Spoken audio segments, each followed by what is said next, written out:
Welcome to Today at Keeneland on this gorgeous Sunday afternoon in Lexington, Kentucky. Gabby Gaudette, Scott Hazelton with you. Yesterday it was snowing behind us, but right now the sun is out. There's barely any clouds up in the sky. It feels tropical compared to Friday and Saturday I wouldn't go that far. here at Keeneland. I wouldn't go tropical. I would. But it feels very nice stand out in the sun. Take a step, about 3 steps back. I will take it. It's been a rough couple of days in terms of the weather, but not in terms of the racing.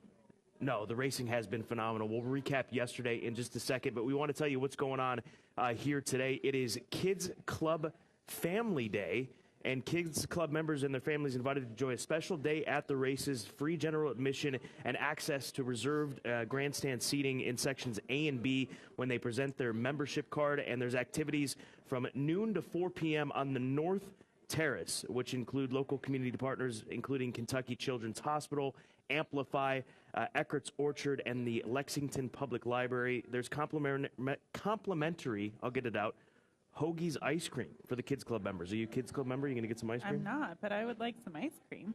Run it's warm enough now, finally. We could make our own ice cream yesterday by just holding our hands That up. is the truth. Snow cones, maybe, at the very least. Don't forget, too, the Toyota Super High 5, race number 9. There's a carryover coming into the nightcap today of over $6,500, $6,558. So get involved in the Toyota Super High 5 in that 9th and final race later on today. But let's go back to yesterday, Gabby. I mean, so many storylines. You had the Commonwealth go to Prevalence. Brendan Walsh had 3 winners on the day, and then Spenderella, the Keeneland sales graduate, giving part of Tyler Gaffleone's 4-win day, winning the Appalachian, and she may be going to Royal Ascot, according to the connections. Well, I think yesterday was a true test because she completely changed her running style. She showed new dimension, and she also showed that she can handle a soft turf. Just one time, I believe this was a recent private purchase for trainer Brad Cox, and man, was she impressive getting her first Grade 1 victory yesterday. Shakertown Golden Pow was freakishly fast. He earned a 109 Beyer speed figure. I don't know that I've ever seen a turf sprinter earn a 109 Beyer speed figure in my life. He's headed to Royal Ascot. He's going to be running in the King's Stand. Good luck to the international competition there. And then Zandon was phenomenal in the Grade 1 $1 million Toyota Bluegrass. He was back behind horses. He made that big move and was able to run down Smile Happy, another Keeneland sales graduate, winning. And he is going to be, what, top 2 as far as favoritism for the Kentucky Derby? Is that fair? Probably. I was reading Marty McGee. I think it was Marty McGee, Daily Racing Form. Forgive me if it's not Marty, but he had him number 1 over Epicenter. Really? Yeah. Okay. I mean, that was a very impressive win yesterday, considering all that he did. And even the trip that he had to overcome 2 starts back, right? Like, he didn't get out of the gate. Epicenter went gate to wire. So that is a really solid horse. And how about Chad Brown taking to Twitter last night, throwing some punches to Ken McPeak? Said it's going to take a bear to win the Bluegrass. That's what Kenny said, and Chad said, looks like we brought in a bear. So this is going to be some fun. Like a little trash talk, right? There'll be some fun in the lead up to the Kentucky Derby in a few weeks' time. But it's a great time of the year for racing. And let's check in with WKYT for the latest on this afternoon's weather. Well, good morning, everyone. Today at Keeneland, things are going to look a lot better than they were yesterday. We'll see mostly sunny skies with a couple clouds mixed in. Temperatures go from about the 50s right to about 60 degrees as we get to peak race time throughout the day. It's going to feel really nice out there, so keep that in mind. We'll see some light winds as well. Of course, it's going to be a great day. The track should be dry, at least compared to yesterday, but I hope you guys all have a great day. I'm WKYT meteorologist Allie Blake. Appreciate it, Allie, and come out and enjoy the weather with us on this 9-race card as we'll conclude the afternoon just past 5 o'clock out here on the East Coast. So a beautiful day of racing. Before we dive into our feature race of the day, let's take a look at our full card selections. According to the documentation that was handed to me by our tremendous producer, Isaac Hickman, I had 5 winners on the card yesterday to your 3. So we really did pick it up from the 0 for 22. Was that a first time for you? First time 5 winners on a card, Scott? I would doubt that. But here's the full card selections. We actually agree way too much today. Even with our top 3. Is that a good thing or is that a bad thing? I don't know. It might be a good thing. It would be a good thing if our picks hit the way they did yesterday. Race 2, race 3, race 4, we all agree. It's a little different in the featured event in the Grade 3 Beaumont race 8. I like the 2, you like the 7, so kind of once we get to the second half of the card, our opinions differ. Another stat from our producer, Isaac, 8 of the 11 wins from yesterday came from post positions 3, 4, and 5, and the other 3 victories came from post 10. So 3, 4, 5, 10. Those were the numbers yesterday on Toyota Bluegrass Stakes Saturday. Make sure you download the Keeneland Race Day app when it comes to keeping up with those selections over the course of the entire meeting, each and every meeting here at Keeneland Racecourse. Social media at Keeneland Racing on Twitter. For you Facebook followers, at Keeneland on Instagram, at Keeneland. And the TVG2 network, that's where you can catch Watch TVG each and every day. Or on Watch TVG app, excuse me, I'm mixing up my words. Watch TVG app, that's where you can catch TVG2 each and every day. And that's where Today at Keeneland is aired each and every day. If you don't have access to TVG2, download it on Roku, Amazon Fire TV, Apple TV. Our featured event, 7 furlong event, it's race number 8. It is the Grade 3 Beaumont Stakes presented by Keeneland Select. $400,000 is on the line, and Matarea installed as the 2-1 morning line favorite. And looking at this field, I thought there were multiple ways to go, but Matarea, very nicely bred filly for trainer Brad Cox, and she comes into the race off of a big victory last time out at the fairgrounds. I believe that's the direction you go in? It is. The company that she's kept, and we're going to take you back to her most recent start at the fairgrounds. She ran against Juju's Map. She ran against Secret Oath 2 starts back when they tried to stretch her out. But the ease in which she wins this race at the end of February is ridiculous. This is a daughter of Pioneer of the Nile from a Bernardini first stand. Bernardini is one of the top, if not the top, broodmare sire right now. But the clock stops in 1:08 and 4. This is one of the fastest times at 3/4 of a mile that I think I've ever seen at the fairgrounds, especially for a filly. 1:09 is fast. 1:08 and 4 is ridiculously fast. I think that she continues the progression and this 3-year-old season where she's going to have a lot of options. Obviously, the Grade 1 test would come to mind for a filly like this at Saratoga later on this year.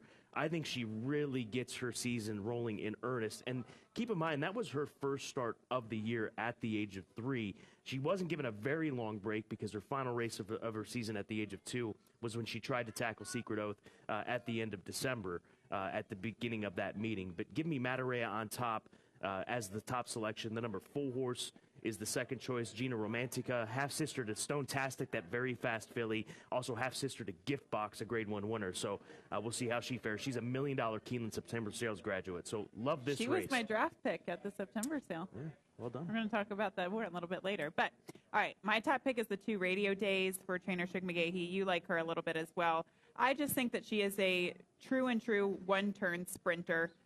We'll show you her race. I believe it's 2 starts back in the Grade 3 Forward Cow at Gulfstream Park, where she finished second as the favorite that day. But that was her first race off of a little bit of a layoff. And to me, I don't know if she got the right type of setup for her running style.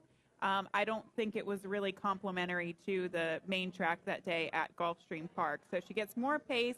She cuts back from the mile at Aqueduct and the Busher, where she showed speed and faded, to the 1-turn at 7 furlongs today. And she gets one of the best riders on closers in Joel Rosario. So Radio Days is my top pick, but I agree with you with all that you mentioned with the 7 Matarea.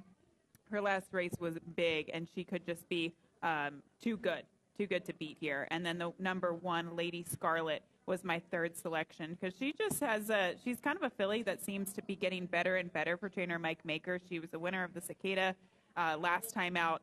I don't know about 7 furlongs, but I do know they're probably going to go from the rail.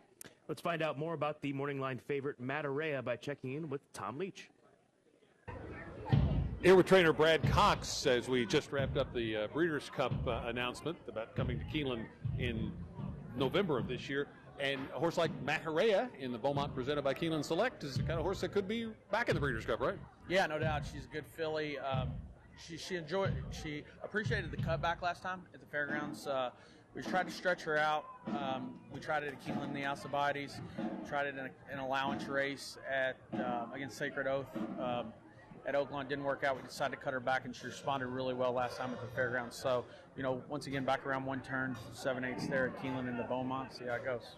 7/8 distance. Any concern at all? No, I think it's going to fit her to a T. I'm really excited about running her 7/8. Thought she drew well, and she's been training extremely well. So we'll see how it goes. Tell me about that last race, the first start of the year. Well, once again, the end of last year, we tried her around 2 turns, pretty confident that she would get it. And she ran well, but just not quite as well as we expected. And, talked over with Michael Banahan from Godolphin and made the decision to, shorten her up, and it worked out well. So hopefully, she can be a great stake horse around 1 turn.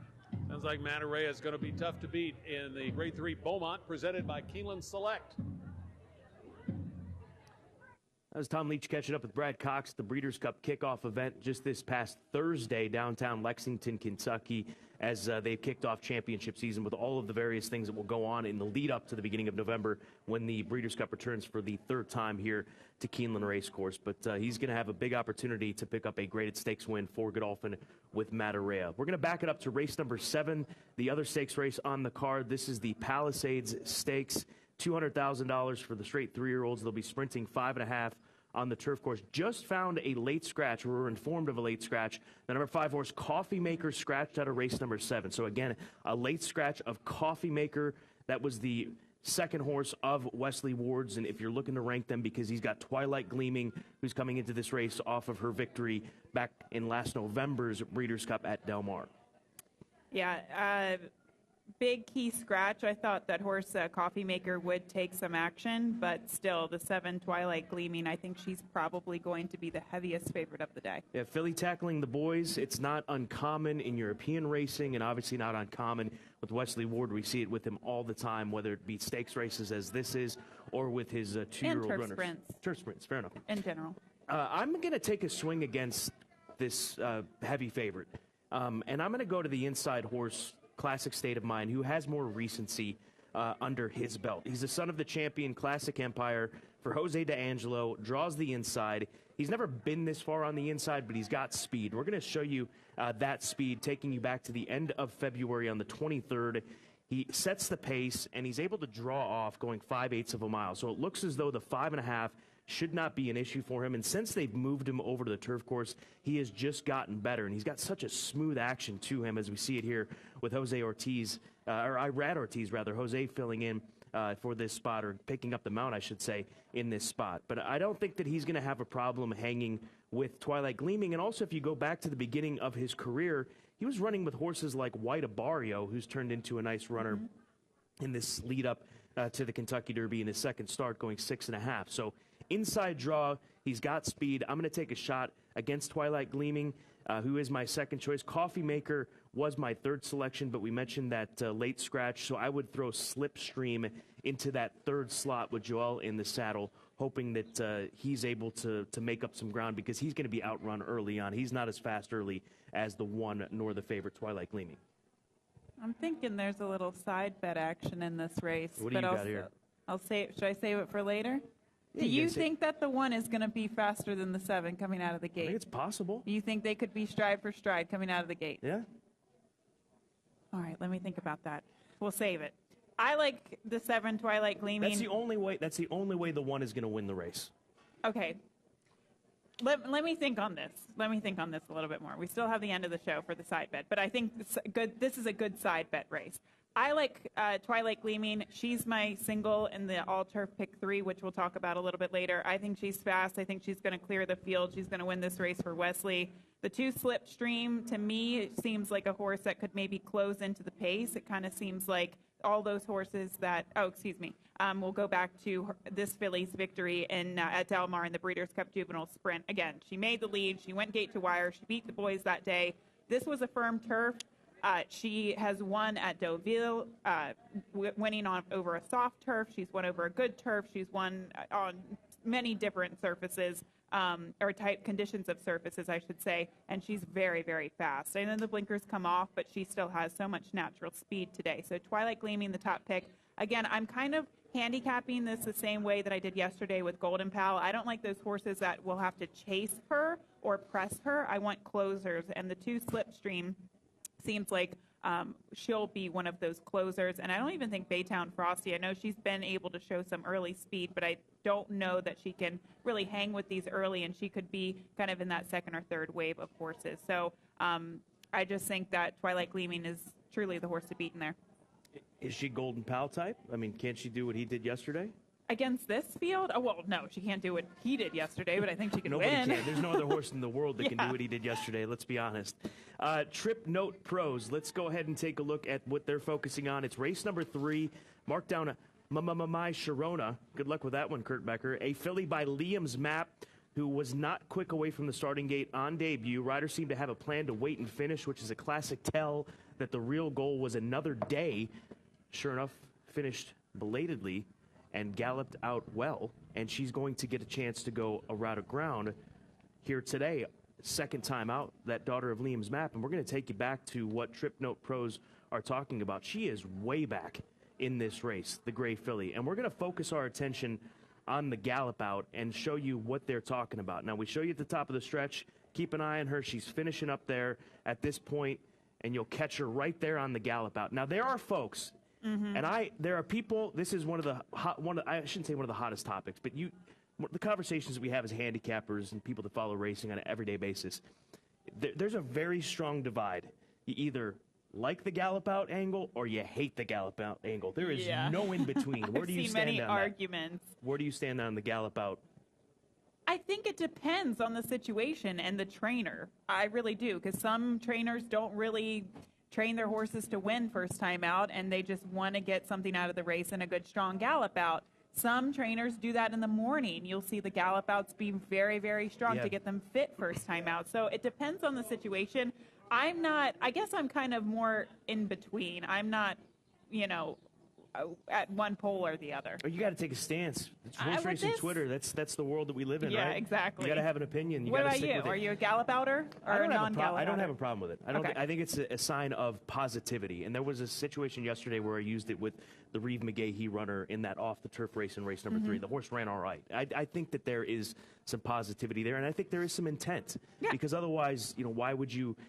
When my father trained, he would say, let him gallop out strong or, pull him up as quickly as you can. I mean, there's intent there when it comes to what these horses are doing and what these riders are doing. So we'll look and see what Mamamai Sharona is able to do in race number 3. Clocker Report time. We will start with race number 1. Clocker Report nailed the first 2-year-old race on opening day with a horse that beat the Wesley Ward heavy favorite. But in this situation, they're going to side with Wesley Ward and Star Striker. Work 3 furlongs, 36-1. Sharp and Company gets a great gate jockey.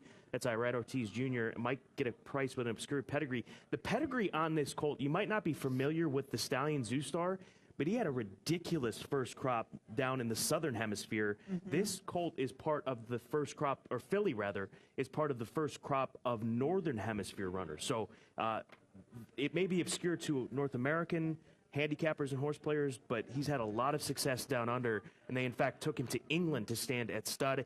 And then race number 4, hand carved, worked 3/4 in 112-2. Local Breeze and Company with Happy Soul looks like the one to beat. I will say the Clocker Report, even picking out the number 1 Star Striker in there is really important because Wesley has 2 horses in there. He's got the 1 Star Striker and he's got Gila, the number 2 horse with Johnny Velazquez, so sometimes you have to wonder which one has been working better, which one is more talented.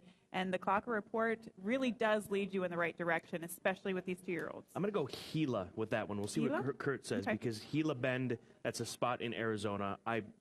From Arizona, so I'll go Gila. Let's go to the pick 4. It's late pick 4 time. Race number 6 is where we will begin this late pick 4 on the 9-race card. And race number 6, 4, 6, and 12. That's a race that I'm going to use my top 3 in there, led by Veterans Highway, who comes off of a strong victory last time out and beat a nice filly who unfortunately scratched out of race number 3 in Falconet. Race number 7, I'm just going to use 2. I'm going to use the Inside Colt and then Twilight Gleaming, the 2 speedsters in there, the 2, 4, and 7 in the Beaumont Stakes. Going to get a little coverage in that spot with that half-sister to Stonetastic and Giftbox Gina Romantica, and then, of course, Matarea and the 2-horse Radio Days. And then in the nightcap, 6, 7, and 8 to close things out. I think the 6 Piccadilly, if you're looking that far ahead and handicapping the late pick 4, ran against Zandon, ran against Life is Great, ran against some tough runners, but you go to the dam sign of Piccadilly, the 6, it's all turf. So tries grass for the first time, Giants Causeway first dam, $27 investment. How are you attacking the all turf pick 3? I want coverage in the first leg of the sequence. Race 5 is a 1.16 mile allowance race. I just thought this was really difficult. 1, 2, 3, 8, 11 in there for me, and it's a really big field. So I did what I could in that race. But if you can afford it, maybe even have more coverage than that. In the 7th race, there is my single, Twilight Gleaming, as I mentioned. And then we get to the 9th race, 3-7 for me. This is another leg where maybe you could add. It's only a $30 play. I kept it on the cheaper side to maybe add horses where you see fit. But in here, just using the 3 Trending for trainer Shug McGahee and the 7 Callaway Peak for trainer Bill Mott, Juddmonte Farm with Joel Rosario. Let's get into our best angles of the day. Turn it to race number 4 on the card. First level allowance condition, and they'll be sprinting 6 furlongs. Race number 4 does start the $1 minimum pick 6. Milliken is 2-1. That's where I go. Dropping the $50 hammer on Milliken, win hammer, I should say, on Milliken, the son of Into Mischief. He broke his maiden on debut. He was second to Olympiad, who, if you've not seen Olympiad run, especially in his races at Fairgrounds as of late, he's one of the best older handicap horses in the country right now, coming out of the Beaumont barn. Last time out, drew post position number 1. We're going to take you back to the start with this colt and show you the trouble that he finds himself in. Right here, he's going to break slowly, but then he's going to have to check out of a spot because the 2 sort of ducked in, and now things have just gone awry. I mean, this is why we talk about post 1 being so difficult unless you're very fast, because you find yourself in the position that he did. He's now chasing reinvestment risk, who's not a bad horse in his own right. And after all of that and having to make that middle move, this is the effort you get from him. He was the heavy favorite that day. He gets off the rail today. He gets Brian Hernandez Jr., who's ridden him in his first 3 races. I love Milliken. I know that the horse on the inside, Dream Shake, is going to take a lot of play, but he's just not been the same horse since he tried to tackle Jackie's Warrior up in New York. And Milliken, nice pedigree. He's a half-brother to Four Graces, who won the Beaumont. It's Beaumont Stakes Day, half-brother to McCracken. So a good family on Milliken. Family. Nice family. Nice little nugget there. All right. Do you want to add anything else? I'm good. We'll find some. Yeah, let's go. We'll find something to talk about. Don't worry. Okay, race 3 is my best angle of the day, and I am looking at Al Kahira towards the inside at 9-2 for trainer Bill Mott. This filly by Kyra Prince out of a Discreet Cat mare. She actually started her career on the dirt, and then they made the surface change. They stretched her out to 2 turns in December at Gulfstream Park at a 1.16 mile. She was second in there to an X-Out winner. Then she would go on to face Spenderella. Spenderella, winner of the Grade 2 Appalachian yesterday as well. So she's actually faced some solid company. But we'll take you to her first race, and this was on the dirt at Churchill Downs, where she finished second. We didn't show the start here, Scott, but she actually had really strange action early coming out of the gate, and she was shuffled back to last under Tyler Gaffleone. And when that happens, it was kind of like with Emmanuel, right? We were talking about the trip that he had yesterday and the Grade 1 Toyota Bluegrass. When you have that unfortunate start, you're kind of you have to change so much. And she was wide going into the first turn. It just wasn't an ideal trip for her, and she wound up finishing second there. But she would go on to improve in her subsequent starts. To me, she's got a pedigree that suggests 2 turns on the dirt. She's got foundation from 2 turns on the turf, and I really like her today. So I'll just do an across-the-board win-play show. Even if you want to maybe do like a $20 win wager on her, I would feel confidently on that too with Al Kahira. So Al Kahira across the board. That is in race number 3. Tom Leach, he's going to check in with his play of the day. He'll take you to race number 2. Let's listen to Tom.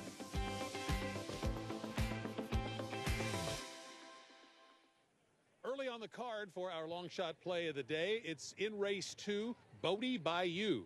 Now, this horse dropped in class and romped last time. Maybe the class drop was what it was that woke this horse up. Maybe the light bulb finally came on because the horse ran very well in good company here last spring.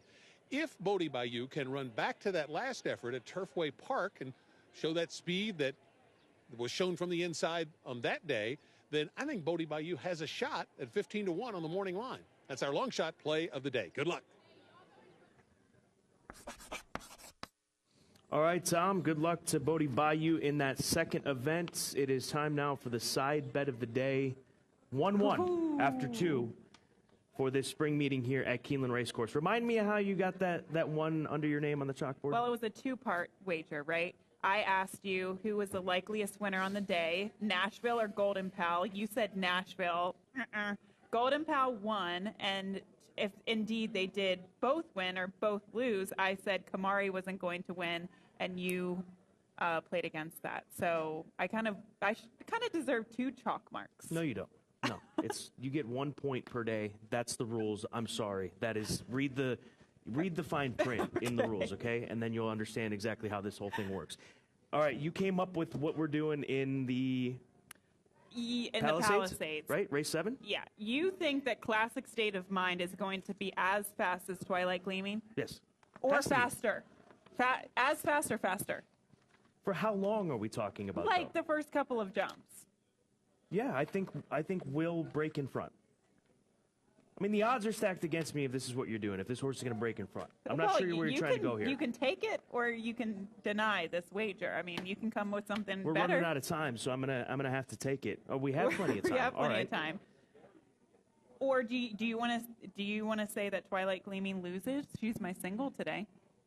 I mean, that's, again, stacking the deck against you as well. I just think that these 2 horses will keep each other company throughout. Okay. I think if you're talking about a horse that's going to break on top, I do think it's the one. I'll take that bet. I'll take that Classic State of Mind will make the lead first. Maybe it's 3 jumps, maybe it's 10 jumps. But I will take that from post 1. Jose Ortiz has to be on the send from post 1, because how many times do we talk about that? Okay. And you have to be on the send. So, yeah, I'll take that wager. Locking it in? Irad, you know what to do. Of course he does know what to do. He's riding through Wesley Ward. The filly's quick. Look at what Golden Pal did with Irad. Hashtag Team Scott if you want to win. Hashtag Team Gabby if you want to kind of cruise through the rest of this meeting. And this is what we're playing for. You all are playing for. Whoever comes out with the most chalk marks, the winner of the end of the meet. Hashtag Team Gabby. If it's Gabby, we're going to pick a random winner there. Hashtag Team Scott. We're going to pick a random winner there. Feel free to fill these with your favorite beverages. I prefer bourbon. Okay. Have a great Sunday.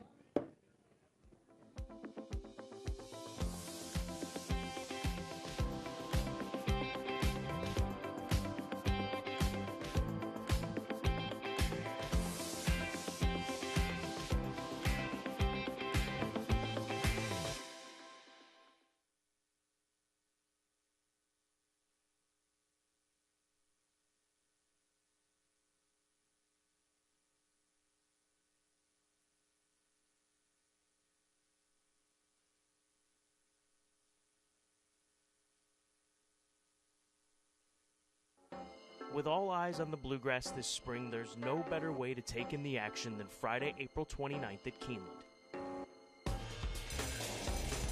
And they're off. We get into it with hip number 1. Good luck. Featuring a day filled with world-class racing, followed by a unique sales experience in the evening. The April Horses of Racing Age sale. After the races on closing day of the spring meet. Follow the action this April to Keeneland.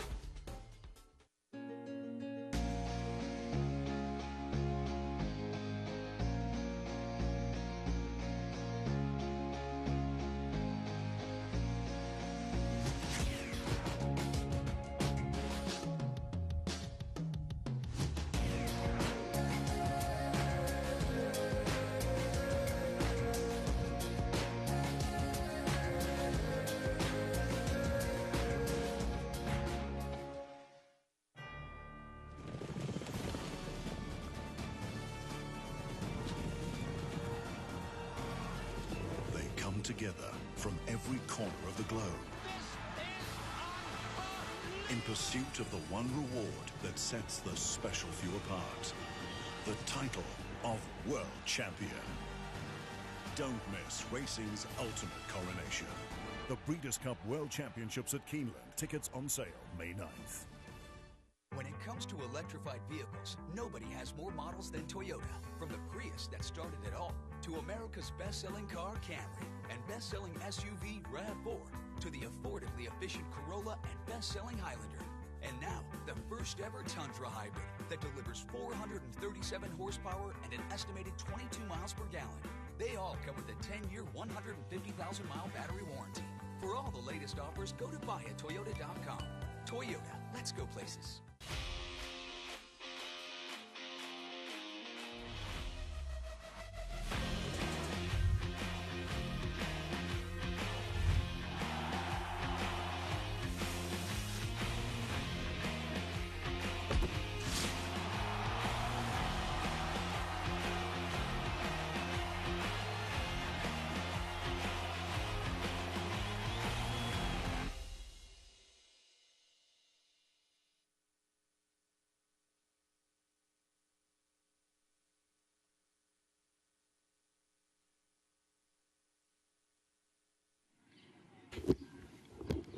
Ladies and gentlemen, Keeneland welcomes Madison Ramage to the paddock. Madison, a Kentucky native, benefits from Kentucky Children's Hospital's nationally ranked partnership with Shriners Hospital. Madison has excess navicular bones in her feet that prevented her from playing sports and being active because of the pain.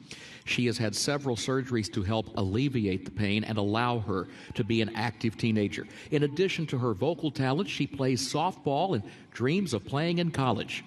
At this time, we ask that you would please rise for our national anthem.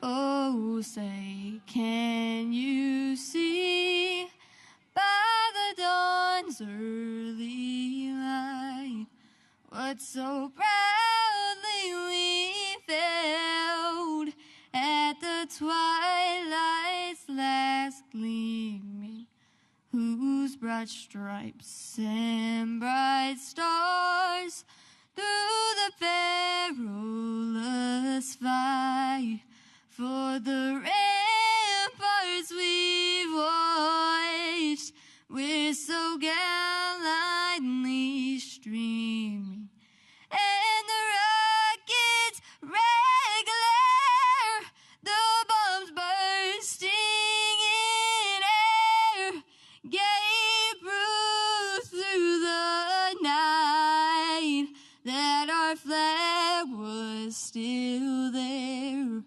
Oh, say does that star-spangled banner yet wave for the land of the free and the home of the brave.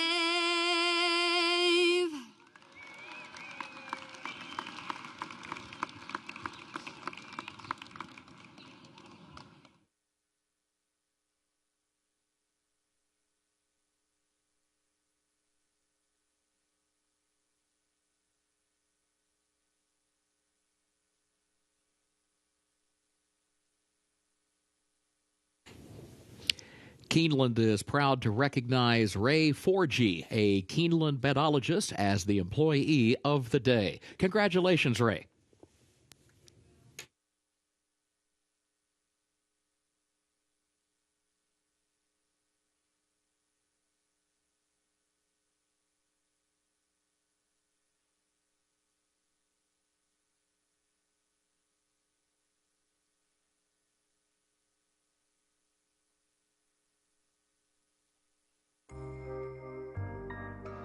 In the event of an emergency, Keeneland is dedicated to ensuring the safety of our patrons. This video illustrates the proper evacuation protocol from all locations in the Keeneland Grandstand facility. Depending on the nature of the emergency, directions may be altered. Please remain calm and follow the direction of guest services and security personnel. Patrons should never use elevators during an evacuation. Patrons in the corporate boxes, Eclipse Room, and Phoenix Room should exit using the stairway located near Elevator A. Proceed down the stairs to the ground floor and veer right to exit through the lower club entrance. Patrons in the Lafayette Room, Keeneland Room, Lexington Room, and Kentucky Room should exit using the stairway located near Elevator B. Proceed down the stairs to the ground floor and exit through the paddock area using the East Gate. Patrons in the third floor main clubhouse and clubhouse paddock dining rooms should exit using the stairway located near Elevator A. Proceed down the stairs to the ground floor and veer right to exit through the lower club entrance. Patrons in the Bluegrass Room and third floor ITW area should exit using the stairway located near Elevator B. Proceed down the stairs to the ground floor and exit through the paddock area using the East Gate. Patrons in the Finish Line Room and Green Room should exit using the stairway leading to the North Terrace. Proceed down the stairs to the second level and through the doors outside. Proceed down the stairs to the ground level and exit through the North Gate. Patrons in the outside reserved grandstand seats and boxes should proceed down the nearest stairway to the ground level. Proceed under the grandstand towards the paddock area and exit via the nearest point of exit, the south gate or the east gate.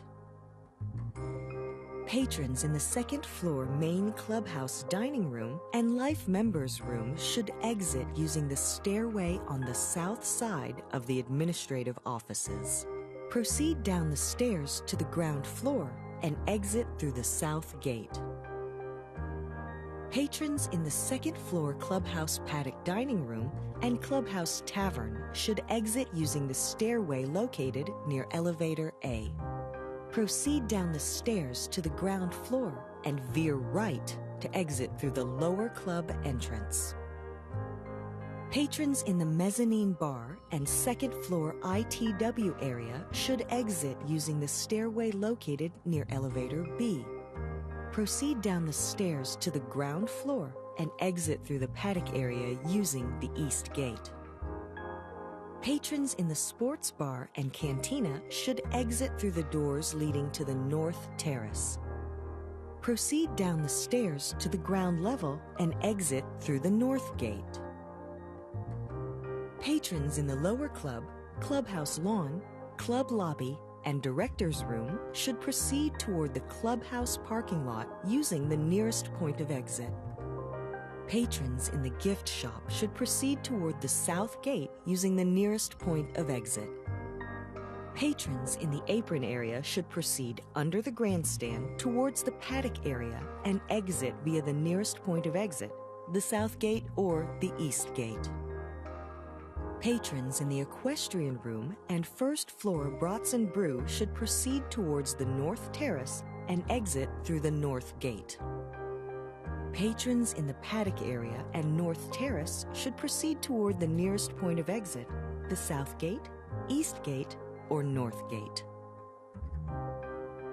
After evacuating the facility, please remain calm and follow the direction of guest services and security personnel in the safest route to return to your vehicle. Thank you for your attention and cooperation.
Good afternoon. Welcome to Keeneland Racecourse, where the main track is listed fast. The turf is listed good.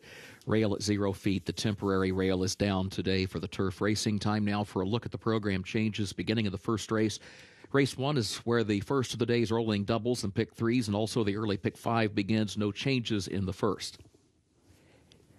In the second race, start of the early pick 4, scratch number 5, Nebulae. That's in the second race, scratch number 5, Nebulae. Overweight, the 10, Kaya's Song, the jockey 2 pounds over. That's number 10, Kaya's Song, the jockey 2 pounds over. Please note, number 13, Gravitron draws into the race. Third race, scratch number 12, Falconet, scratch 13, Emerald, and scratch 14, Tiffany's Mo. That's in the third race, scratch 12, Falconet, also scratch 13, Emerald, and 14, Tiffany's Mo. Fourth race is where the pick 6 begins, no carryover. In that fourth race, overweight number 4, Uber Kirk, the jockey 2 pounds over. Overweight number 4, Uber Kirk, jockey 2 pounds over. Race 5 is the start of the late pick 5. It's also the start of that Keeneland Turf Pick 3. Ask for that wager by name. The Keeneland Turf Pick 3 today made up of races 5, 7, and 9. In that fifth race, scratch part of entry 2B, Frosted Grace. Again, scratch part of entry 2B, Frosted Grace. Jockey change on the 6, Busy Channel, Gerardo Corrales. That's a jockey change for the 6, Busy Channel, the jockey Gerardo Corrales. Sixth race is where the late pick 4 gets underway. In that sixth race, scratch the 10, Sunday Grace. Scratch 13, Fanny and Freddie. Scratch 14, Highland Square. And scratch 15, Tale of Reddy Chianti. Again, scratch number 10, Sunday Grace. Scratch 13, Fanny and Freddie. Scratch 14, Highland Square. And scratch 15, Tale of Reddy Chianti. Please note, number 16, Princess Elin, draws into the race. Seventh race, the Palisades, scratch the 5, Coffee Maker. Scratch number 5, Coffee Maker. Eighth race, the Grade 3 Beaumont, presented by Keeneland Select. No changes. Ninth and final race, there is a carryover for the Toyota Super High 5, $6,558. In that ninth race, take out the also eligibles 13 through 16. They did not draw into the race. Change of equipment, number 6, Piccadilly, blinkers on today. Change of equipment, number 6, Piccadilly, blinkers on today. And those are the current program changes. Time now to check in with Scott Hazelton and Gabby Gaudette. Happy Sunday to you, Kurt Becker, and for those of you joining us here at Keeneland Racecourse, and for those of you joining us from home and elsewhere, it is a gorgeous afternoon. The sun is shining compared to what we had over the last couple of days. Main track fast, turf still drying out, listed as good, and another phenomenal card here, part of this opening weekend of the spring meet. We have experienced all the seasons in the last 2 days, at least this past weekend here in Lexington, Kentucky. But finally, the sun is out, and a great race card to get to today. Yeah, 2 stakes races. We've got a graded stakes race feature. That's race 8, the 37th running of the Beaumont, presented by Keeneland Select. $400,000 on the line for these 3-year-old fillies. They'll be sprinting 7 furlongs on the Beard course. Matarea, 2-1 for Godolphin. Brad Cox, Flavian Pratt gets the opportunity. Well-bred filly, as you would expect from a Godolphin, and a filly that is very fast. She's faced some very nice fillies, even in her 2-year-old season. She faced foes in the Grade 1 Alcibiades. Since then, she's found softer spots, but I think that sets her up really nicely to face graded stakes company once again today. And Scott, she is the horse to beat. I don't doubt that. Race number 7, the 16th running of the Palisades, $200,000 for these 3-year-olds. They'll be going 5.5 on the Hagen turf course. And here's a look at the morning line. Coffee Maker, key scratch in there. That's the 5, as Kurt noted in his scratches and changes. But Twilight Gleaming for Stone Street Stables, Wesley Ward, Irad in the saddle, This is her follow-up effort to her win against the boys in the Breeders' Cup Juvenile Turf Sprint. We saw Wesley Ward win with Golden Pal yesterday. He was absolutely sensational, and I'm not comparing the two because I don't think there are many horses in the world that could run as fast as Golden Pal. But Twilight Gleaming, she's very fast in her own right. She's been good on soft turf, firm turf. She's the filly, I think, to catch and beat. Blinker's coming off for the first time, making her 2022 debut. That's race number 7. Don't forget race number 9. As Kurt mentioned, the Toyota Super High 5, race 9, the carryover over $6,500. So keep that in mind when playing the nightcap. But we are just 20 minutes away from the opener on this gorgeous Sunday afternoon at Keeneland.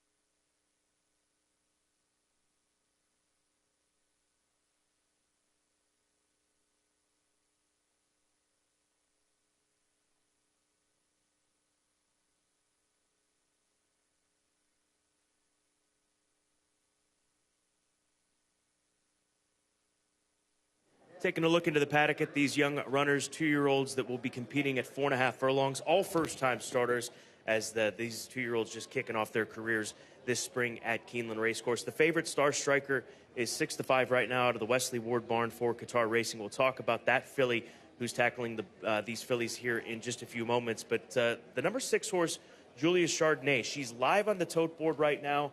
She has been throughout the lead up to this race. She's dipped down to as low as 7-2. And she's currently sitting at 4-1. John Ennis, he has really made a name for himself at these spring meetings and fall meetings with the 2-year-old runners. Installed at 6-1 on the morning line, so being played down. She's by competitive edge. The first dam of this filly is a stakes winner in France, so you're going to get an opportunity to see this filly from the first dam, who is now has her first runner here today with Jimmy Graham in the saddle. Well, the thing about John Ennis as well is he goes to the September sale. He has a smaller budget, and he's able to buy these horses and prep them to win in their 2-year-old season, earlier in their 2-year-old season. And, you know, he does a great job with them, especially if you kind of look at statistics from past years with his 2-year-olds in general. So Julia Chardonnay, she's a filly by competitive edge. We've seen his progeny be pretty precocious, and she looks very strong in the paddock as well. She looks like a racy filly. The number 8 horse, we'll get to the 2 in a moment, is C Chrome, California Chrome filly for trainer Aaron West, who's been training up in Indiana at Indiana Grand. She's currently sitting at odds of 9-1 on the tote board. What led you to this filly as your top selection? I just wanted to take a shot. I don't mind the outside post position. Her works have been fast, and they've kind of been long, right? I mean, she did a half-mile work out of the gate, 47-2. She followed that up with a 3 furlong work, 36-4, best out of 24 that day. So maybe she's just naturally fast. She's a filly by California Chrome, and she's out of Seattle Artist, a Stormy Atlantic mare, which makes her a half-to-stakes winner, Secret Passion. So I liked the pedigree, and I also like the work tab to take a little bit of a shot. She may not win, but I think she could run well. The number 2 horse, both our second selections here in the opener. That's Gila, the Mohamed filly out of the Distorted Humor first dam, Bashusha. She's yet to produce a winner, the mother of this filly. But Johnny Velasquez, that's where I went. I'm not sure what your approach was. Oftentimes we get 2 Wesley 2-year-olds and we're handicapping days out, trying to figure things out. Obviously, Star Striker's taking a lot more money.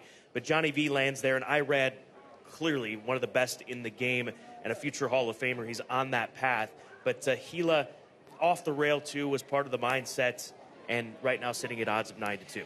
It's complicated, first and foremost, to try to beat Wesley Ward, but then it's also very complicated to figure out which of the 2 is going to open up as the favorite and take the most money. So when you're handicapping these races days in advance, it's hard to figure out. But right now, clearly, Scott, Star Striker, the 1, is a much heavier favorite than the 2. She looks like a bigger filly, too. We'll go to Star Striker. She's already got the saddle on her as they are circling in the same walking toe ring over in the paddock. Now, she's a filly by Zoostar. I believe that's the correct pronunciation. We'll verify that moving forward. This is the first crop of Northern Hemisphere 2-year-olds for Zoostar. He was Australia's highest earning first season sire in history, had 4 Group 1 winners from his first crop, 2 champions from his first crop, has already sired 27 stakes winners. So they brought him up to the Northern Hemisphere, up to Great Britain, and he stands up there. That's how we're seeing this first crop of 2-year-old Northern Hemisphere runners. But he's a proven stallion down under, and this one out for Qatar Racing. We'll see how he fares with his first runner here in the United States. That is Star Striker. That's her daddy, Zoostar. And she looks very strong. If you compare the two, I would say that Star Striker looks like she's just a little bit farther along. If you look at kind of her muscle definition and overall fitness, Star Striker is going to have to hope that she can show some gate speed, as many of these 2-year-olds do. But we saw in the opener, on opening day, Scott, the Wesley Ward heavy favorite, she just was not acting professionally on the post parade. She didn't want to get in the gate. She didn't get out of the gate. And all those things are kind of unpredictable despite how well you can prepare them. And we know Wesley Ward can prepare them. Well, she looks good right now. Her stablemate's a little bit more on her toes, something that we'll monitor as these young fillies transition from the paddock to the front side. 14 minutes away from the Sunday opener. Double exacta trifecta pick 3. The early pick 5 begins here. Also superfecta wagering available. Good luck here in race 1 at Keeneland.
The horses are entering the track for Keeneland's first race, the Bosque Bonita maiden special weight 2-year-old fillies.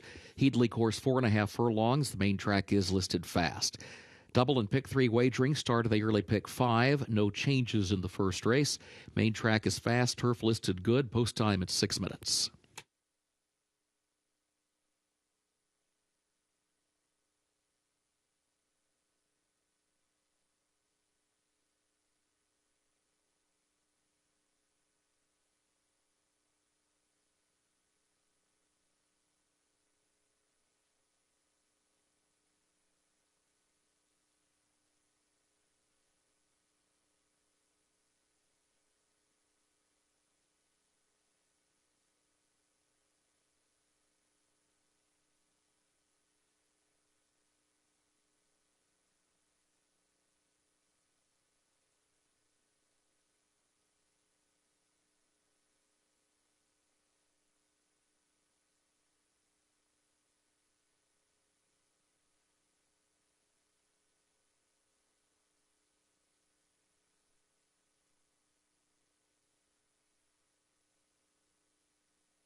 Pretty well-behaved group of 2-year-old fillies out here frontside in the sunshine as we're less than 5 minutes away from race number 1, which starts the early pick 5.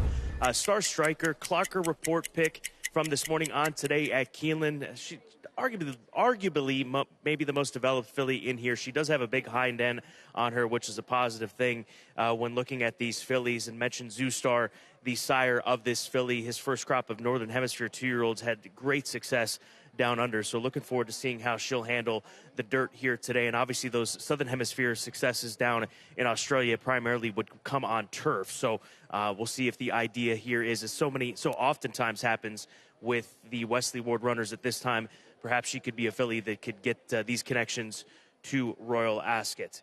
The number 3 horse, Lily Chrome, thought this filly looked all right. She's 13-1, comparatively speaking.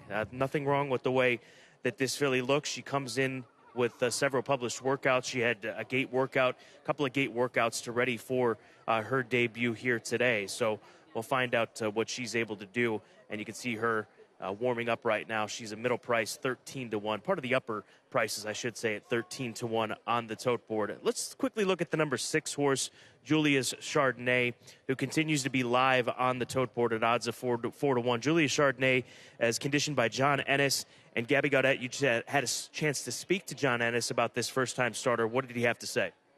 He told me that she is very fast and she's very intelligent. That's what he liked about her at the sale. She looked precocious. She looked like a quick learner, and she has been a quick learner.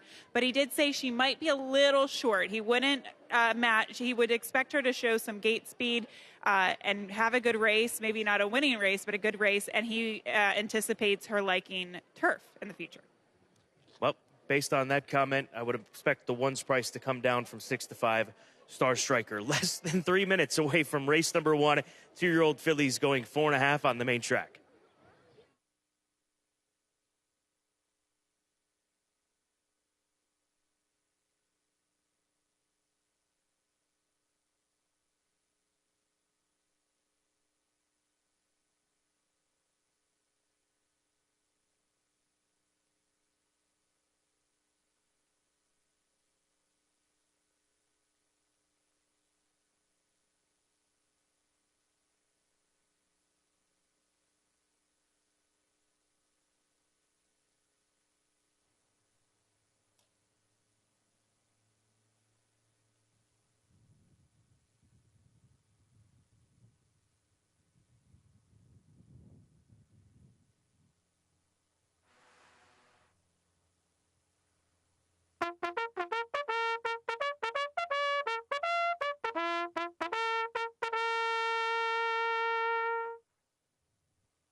Your attention, please. A late scratch in Keeneland's first race, scratch number 3, Lily Chrome.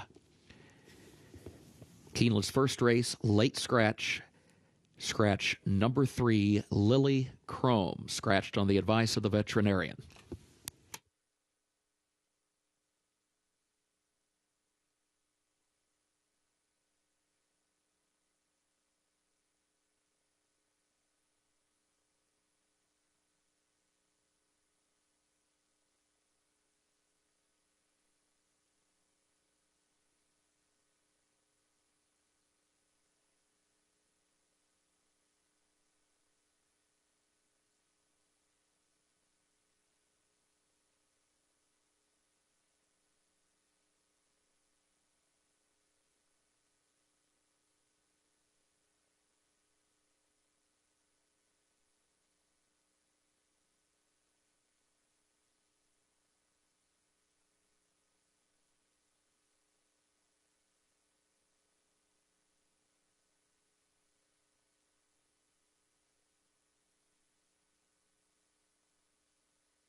The horses have reached the starting gate for Keeneland's first race, start of the early pick 5. Race 1, the Bosque Bonita.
They are at the post.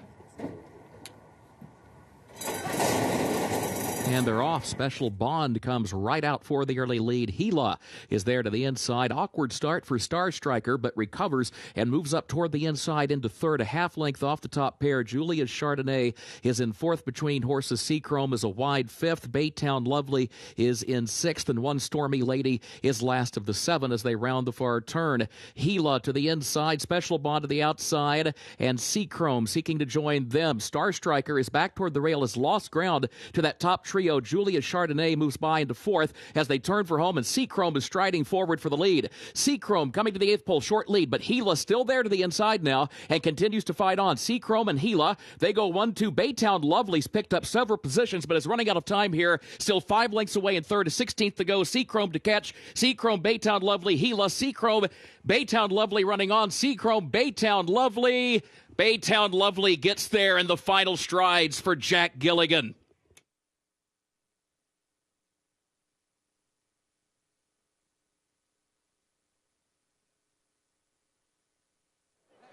Baytown Lovely at odds of 20-1, coming from off the pace in a 2-year-old race here at Keeneland. This is not the norm. Normally these races are won by getting to the lead on the turn, but this filly came flying down the outside under Jack Gilligan.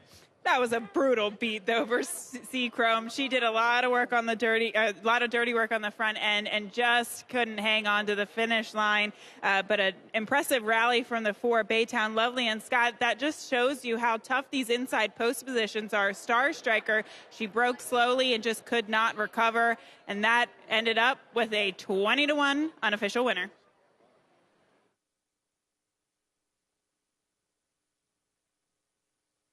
Photo for the win. Hold all tickets.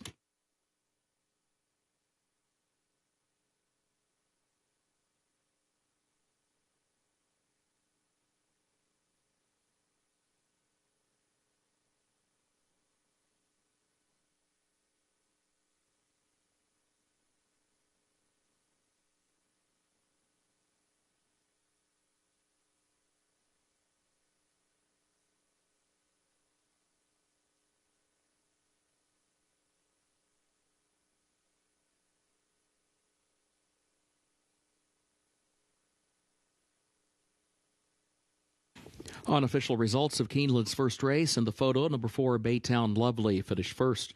Number 8, Seachrome was second. Number 2, Gila was third. Number 6, Julius Chardonnay fourth. 4-8-2-6 unofficial.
Keeneland's first race, the Bosque Bonita, the official winner now, number 4, Baytown Lovely.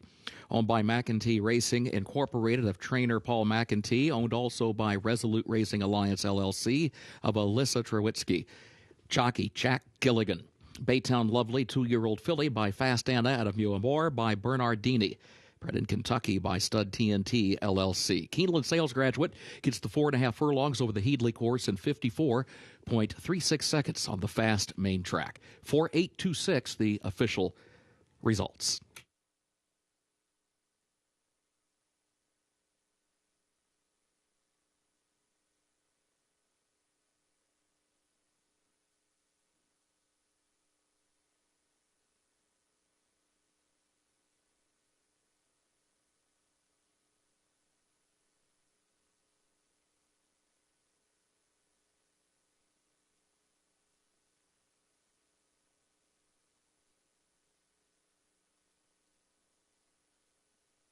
In the winner's circle, the Bosque Bonita Trophy presentation to the connections of Baytown Lovely.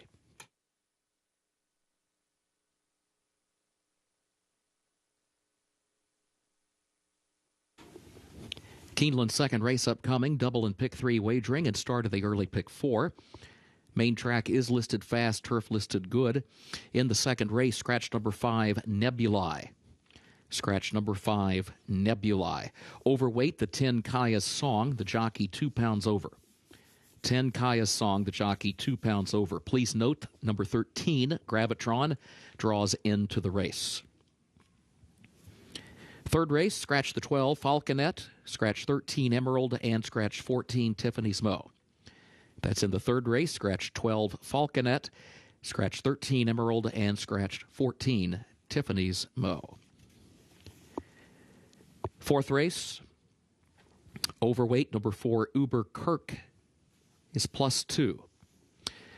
That's the fourth race, number 4, Uber Kirk, the jockey 2 pounds over. Fifth race, scratch part of entry 2B, Frosted Grace. That's in the fifth race, scratch part of entry 2B, Frosted Grace. Jockey change on the 6, Busy Channel, Gerardo Corrales. 6, Busy Channel, Gerardo Corrales. Main track is fast, the turf is good, temporary rail is down today for the turf course.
Race number 2, 18 minutes to post. Start of the early pick 4, $20,000 claimers. These are fillies and mares 3 and up, which have not won 2 races in their careers. They'll be going 6 furlongs, 3/4 of a mile on the main track. And we are looking right now at the number 8 horse, who currently sits at 2-1, the slight favorite in this group. That is For Dawn for trainer Brad Cox.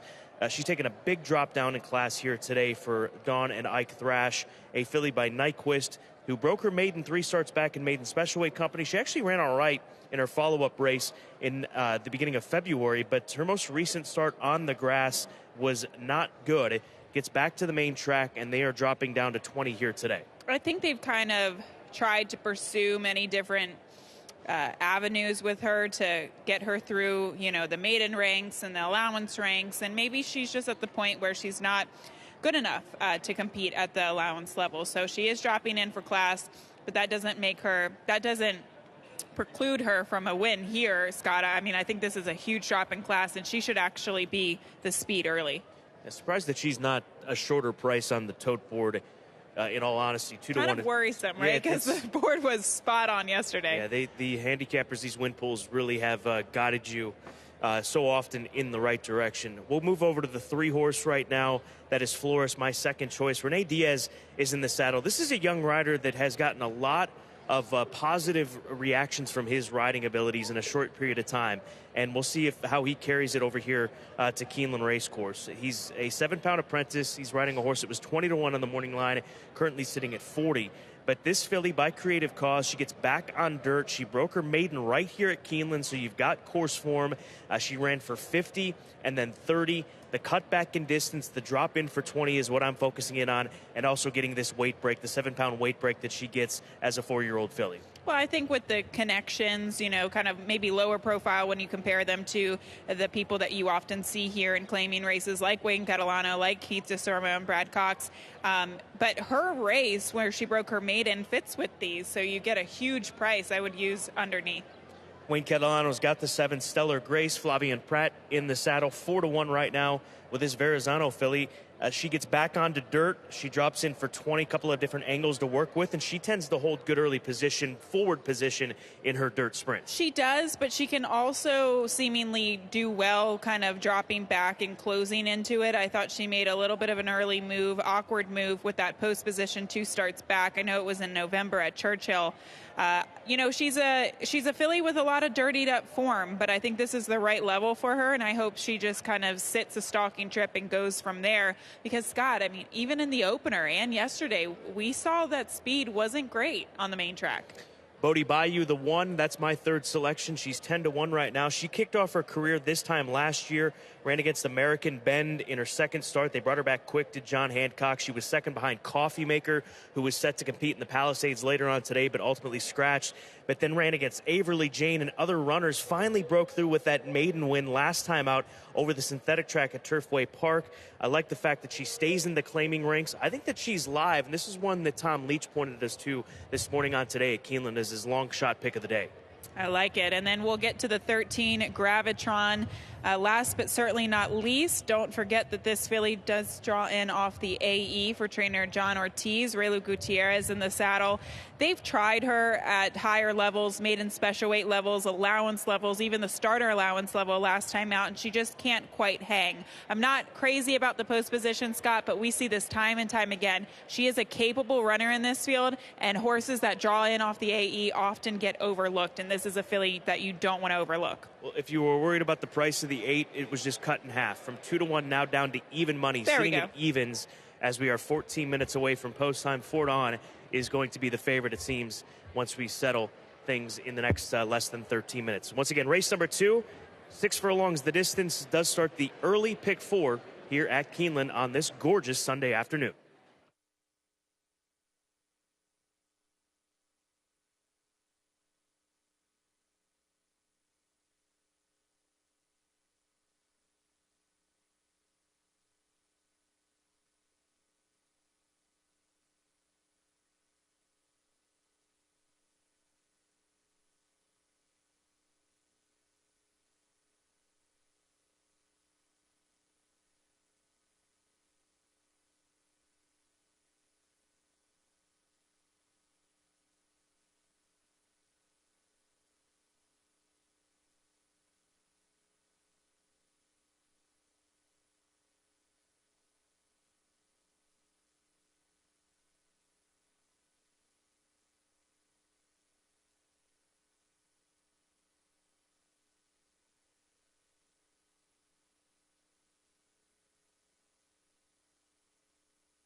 The horses are entering the track for Keeneland's second race. Fillies and mares age 3 and up with a $20,000 claiming prize, 6 furlongs over the fast main track.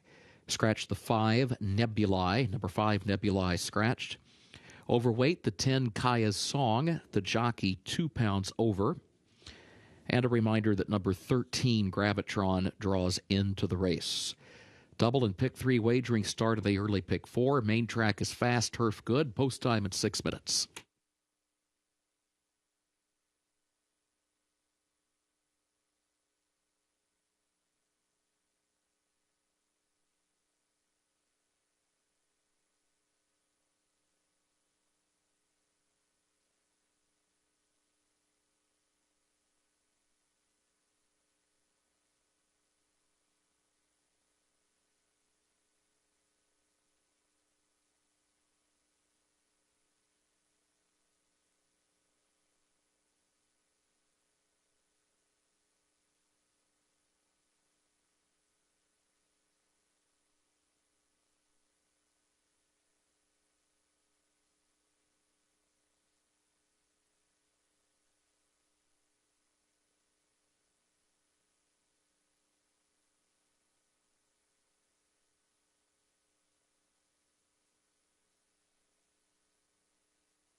Less than 5 minutes away from race number 2. We come front side to take a look at the number 4 horse. That's the daughter of Exaggerator, Eclipsed. We talked about class droppers in our paddock preview, Gabby. She's dropping back in class. They tried her once against entry-level allowance types at Fairgrounds on the turf course. She broke her maiden on the main track down at the Fairgrounds. One that can sit off the pace, and she's getting a little bit of attention right now at 6-1. Well, it does seem like this is a better condition for her, right? She's not really bred to be a turf sprinter by any means, a filly by Exaggerator, so I like the fact that she at least gets back to the main track, and I would imagine she'll close from off the pace, but yeah, looks good in the flesh, bright, happy. Good. Gem Key is the 6. Kenny McPeak, Brian Hernandez Jr. looking to get things rolling here during this meeting. It's a filly by McLean's Music. I thought she looked okay. She caught a muddy track last time out. Another one that steps down in class, and she broke her maiden by 9 3/4 down at Churchill, or over Churchill, I should say, back in June of last year. And when she was able to do so, she showed speed. So if she's able to be speedy like she was that afternoon, she could be live in here at 9-1. She's a very slight filly when you look at her frame. She doesn't have, much excess to her, but she's kind of aerodynamic in terms of her frame. She's narrow, but the one thing that I liked about her is that her coat looks great. I mean, she's got a healthy, shiny coat. She's dappled. She looks happy. Another one of those class droppers in here. Stella Grace is the number 7 horse. She's 6-1 on the board for 1 of 2 for Wayne Catalano. What did you make of her appearance with Flavia and Prada? She looks nice in the sun right now, this chestnut filly. She had the most substance, right? When you look at her compared to the 6, she just is a little bit more rounded out, wider. She just looks stronger. And she comes into the race with good flesh, which is always what you want to see. So I would say, between the 7 and the 8, those two probably stood out. But the other fillies that we mentioned, you could definitely use them as prices. And another reminder of Tom Leach, his long shot pick of the day, Bodie Bayou, the number 1 horse out of the John Hancock barn. She's run some solid races a year ago when she was a 2-year-old filly, when she was facing off against horses like Coffee Maker and American Ben. So we'll see how she handles this competition. It's her first try against winners. As we mentioned, she just broke her maiden in her most recent start some 3 months ago up at Turfway Park. Less than 3 minutes away from race number 2. This race does start the early pick 4. Good luck.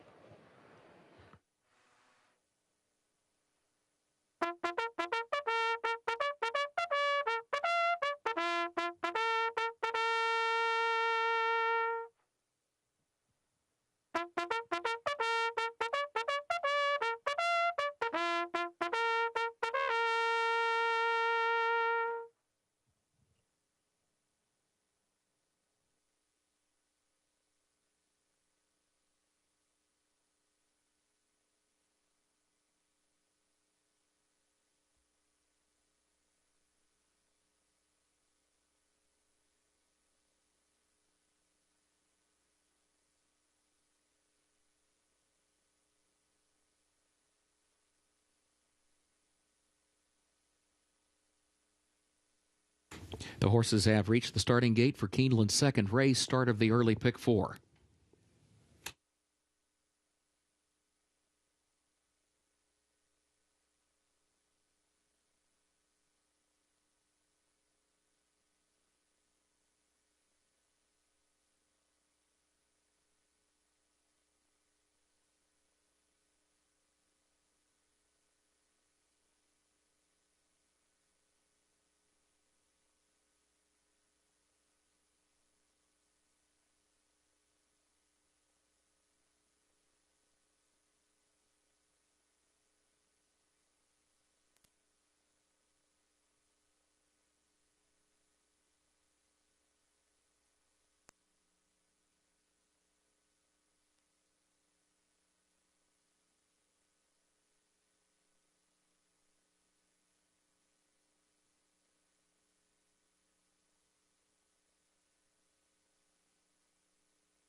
They are at the post.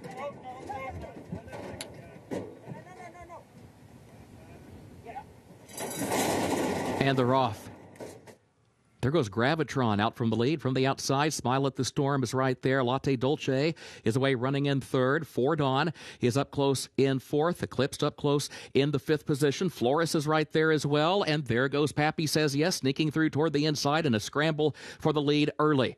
And then further back, Jim Key runs toward the center of the pack, toward the outside, running 7 lengths off the lead as they head for the far turn. Bodie Bayou is tucked away ninth to the inside. Stellar Grace is going to be 4 wide from the back of the pack from 10th. Super Wonder Girl is 11th, and Kaya's Song last to the 12, 22.59 seconds, the time for the opening quarter. Latte Dolce puts ahead in front. For Dawn is right there to her inside. Pappy Says Yes has dropped back as they move around the turn. Smile at the Storm moves forward and is third and trying to catch the top 2. Latte Dolce has a narrow lead off the far turn. Smile at the Storm second. Stellar Grace tries to pick up the leaders. Third on the far outside, and For Dawn tries to rally back toward the inside. For Dawn, Latte Dolce, Stellar Grace down the outside. Smile at the Storm is fighting on as well. It's For Dawn to the inside. Stellar Grace from the outside. Stellar Grace keeps running on for Flavian Pratt, and Stellar Grace will get there to win it. Stellar Grace home on top. It was For Dawn across the line in second, Smile at the Storm, and then Super Wonder Girl from far back.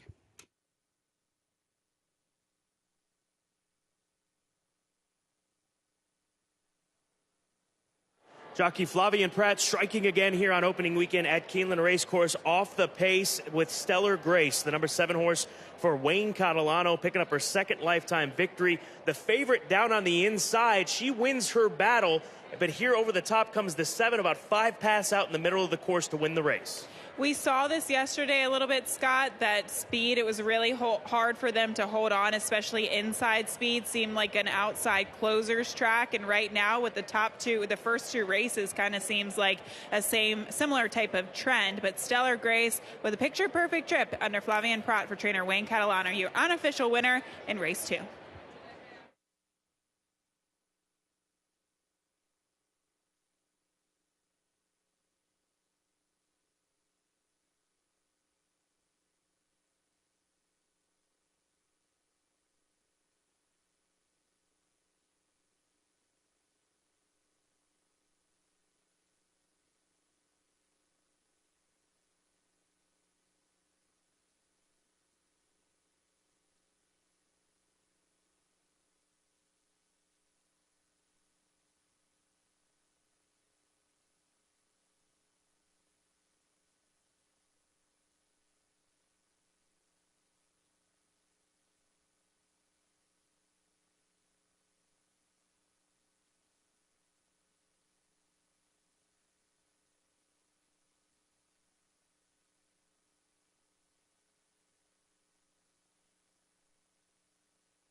The unofficial results of Keeneland's second race: 7, Stellar Grace was first. Number 8, For Dawn was second. The 12, Smile at the Storm, third. And 9, Super Wonder Girl was fourth. 7, 8, 12, 9, unofficial.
The unofficial winner of Keeneland's second race, number 7, Stellar Grace, owned by Nick Caniglio, Matthew Rebro Jr., and Richard Rendina.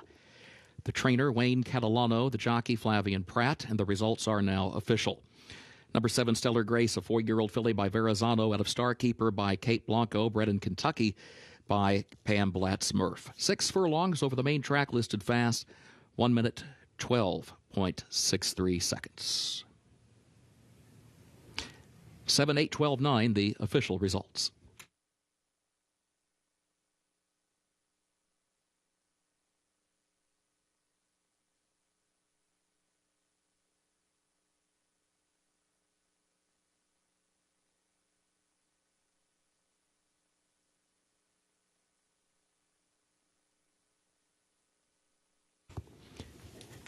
Keeneland's third race upcoming, double and pick 3 wagering featured here. The main track is listed fast. Race 3 will finish in the short stretch at the first wire. Scratch 12 Falconet, scratch 13 Emerald, and scratch 14 Tiffany's Mo. Again, scratch 12 Falconet, 13 Emerald, and 14 Tiffany's Mo. Fourth race, overweight, number 4 Uber Kirk, the jockey 2 pounds over. That's the fourth race, number 4, Uber Kirk, the jockey 2 pounds over. Race 5, scratch part of entry 2B, Frosted Grace. That's race 5, scratch part of entry 2B, Frosted Grace. Jockey for the 6, Busy Channel, Gerardo Corrales. Number 6, Busy Channel, the jockey, Gerardo Corrales. Main track is fast, turf good.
Already to race number 3 on this Sunday card, third of 9 races today.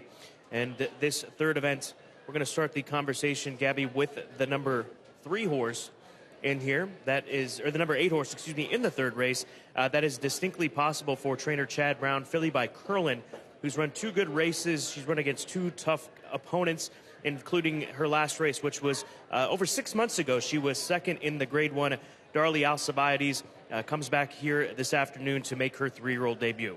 Yeah, you could just tell that they thought pretty highly of her after just finishing second first time out in a maiden special weight at Saratoga to take on Grade 1 Company and the Grade 1 Alcibiades. So that, and unfortunately she lost to Juju's Map, but Juju's Map would go on to finish second in the Breeders' Cup Juvenile Fillies. So it's pretty exciting to see this particular filly come back off the shelf, and we can see year in and year out, Scott, how good Curlin fillies are, and that's exactly what she is. She is a Curlin filly out of a very nice Medaglia d'Oro mare and funny proposition. And she's 4-5 right now, making the comeback. But both you and I go to Al Kahira down on the inside, the Cairo Prince filly. She's done nothing but run second in all 3 starts. She gets back on the dirt. She gets to go around ground on the dirt for the first time.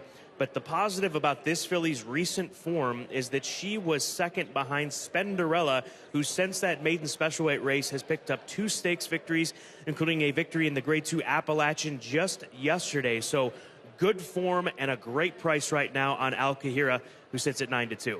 Even in her first start at Churchill Downs, that was 7 furlongs on dirt. She had kind of a strange beginning. She had strange action coming out of the gate. She was shuffled back to last. She kind of looked like she was resenting the kickback in the early part of the race, and then she had to go very wide. She closed to finish second that day. Overall, I thought a very useful debut.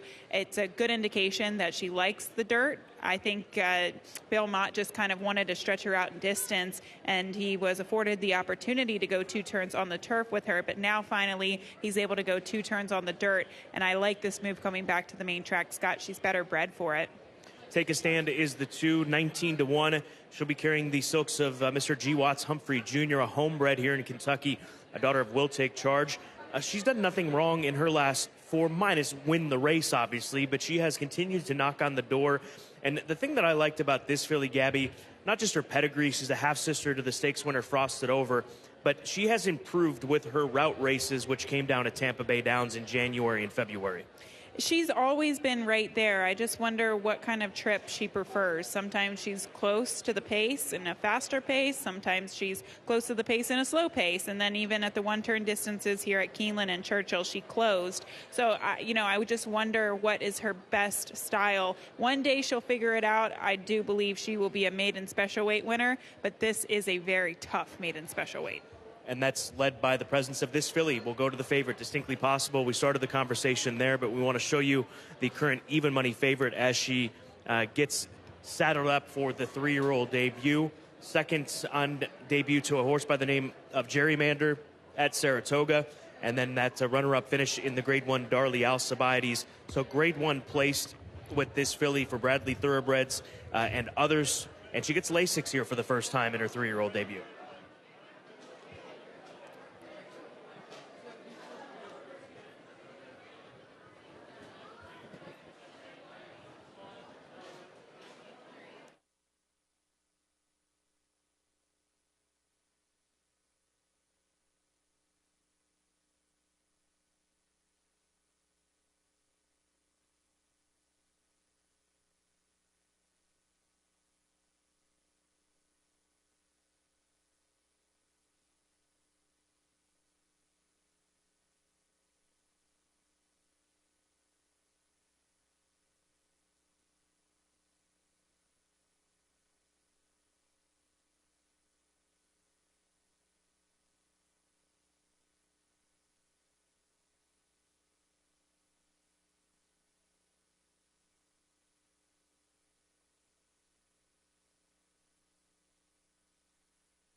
The horses are entering the track for Keeneland's third race, the Main Chance, a maiden special weight for 3-year-old fillies at 1 mile and a 16th over the fast main track. Race will finish in the short stretch at the first wire. Scratch the 12 Falconet, scratch 13 Emerald, and scratch 14 Tiffany's Mo. Double and pick 3 wagering are featured here. Post time in just 7 minutes.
Come frontside to watch these fillies warm up for race number 3. We go to Al Kahira to start things off. Still getting a great price on this filly, 5-1. And this filly was your best angle of the day when it came to today at Keeneland. Yes. Now, I understand the situation that we're dealing with, a heavy favorite coming out of the Chad Brown barn, but I did think that she was a logical alternative here, and you'd get a good price. To me, she's built for 2 turns on the dirt, and that's where she finds herself today, Scott. We'll go to the 6th horse for Peter Blum, Arnold Delacour, and Flavian Pratt, who's looking for back-to-back on the card. This is quality. She comes out of a quality race down at Tampa Bay Downs. That filly that beat her was a stakes winner at Tampa Bay in the follow-up race. And I like the look of this filly, daughter of Quality Road, who's 2 for 2 in the money as she breaks off for her warm-up here in race number 3. Yeah, ears forward, definitely focusing on the task at hand, good things that you want to see. And she just kind of needs to take a little bit of a step forward, but we could see that. I don't know, the Tampa form, Scott, has kind of been hit or miss so far during the meet. That's true, and we'll see if that can change with the number 6 horse. We go to Distinctly Possible.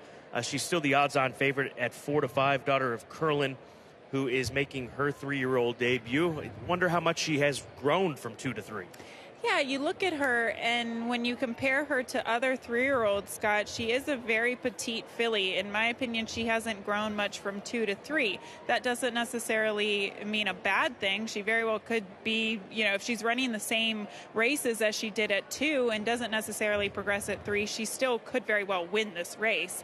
But physically, you know, she is a little bit on the lighter side, which is sometimes what you see with Curlin fillies, and they can still run through that. But when you get Medaglia d'Oro and Funny Proposition on the bottom side, from what I remember, the mare, she was quite big. So it's just interesting to see this filly and her 3-year-old debut. We'll close things out with Mamamai Sharona, the number 10 horse for Sky Chai Racing and Paradise Farms for Mike Maker. This was part of the focus, too, on today at Keeneland with our friends at Trip Note Pros. Make sure you are taking advantage of the Trip Note Pros at Keeneland.com.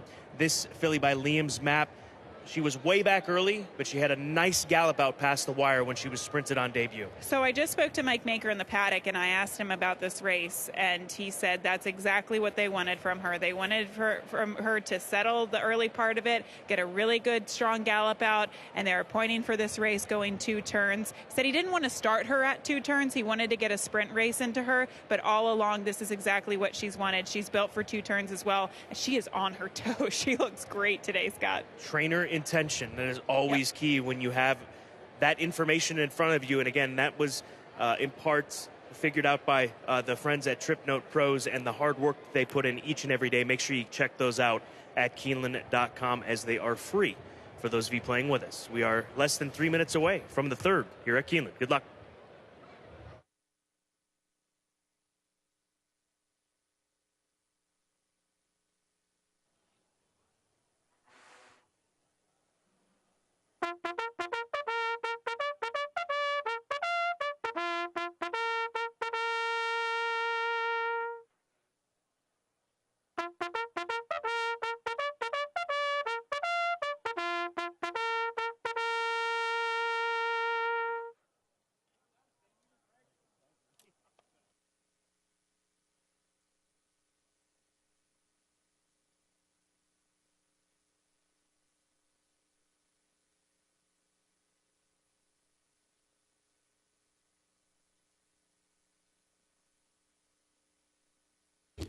The horses have reached the starting gate for Keeneland's 3rd race, the Main Chance.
First wire, they are at the post. And they're off. There goes Butterbean from the outside. Take a stand, Al Kahira from the inside. Missed opportunity moves up now as they head into the first turn. Al Kahira, take a stand. Missed opportunity. Butterbean, Mamamai Sharona out in the center of the track is wide into the first turn. And then Distinctly Possible, who was quick to get down to the inside to save some ground around the turn, moves up a couple of spots into 4th, hugs the rail within 3.5 to 4 lengths of the lead. Onto the backstretch they go. Then further back it is Mulling, who's back toward the inside in the 7th position off the turn. Miss Yearwood is 8th up on her outside. Prima Ballerina 9th. Quality is in 10th.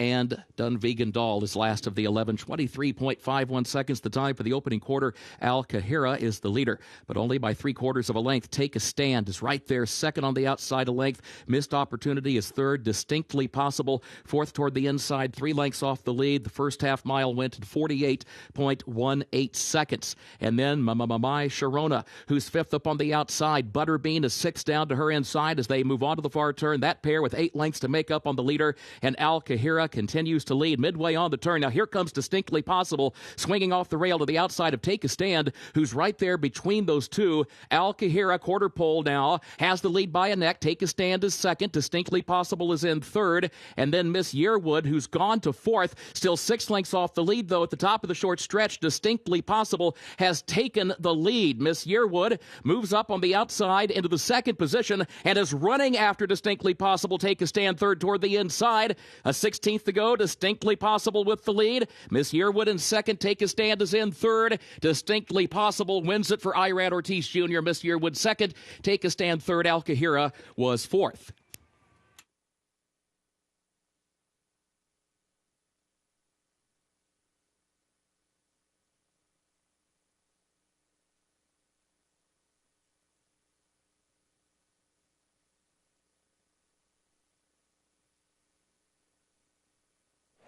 Grade 1 placed over this racetrack and now picks up her first lifetime victory. Distinctly Possible, super professional. She sat just off the pace, came around horses on the turn, and kicked on to win this race at odds of even money.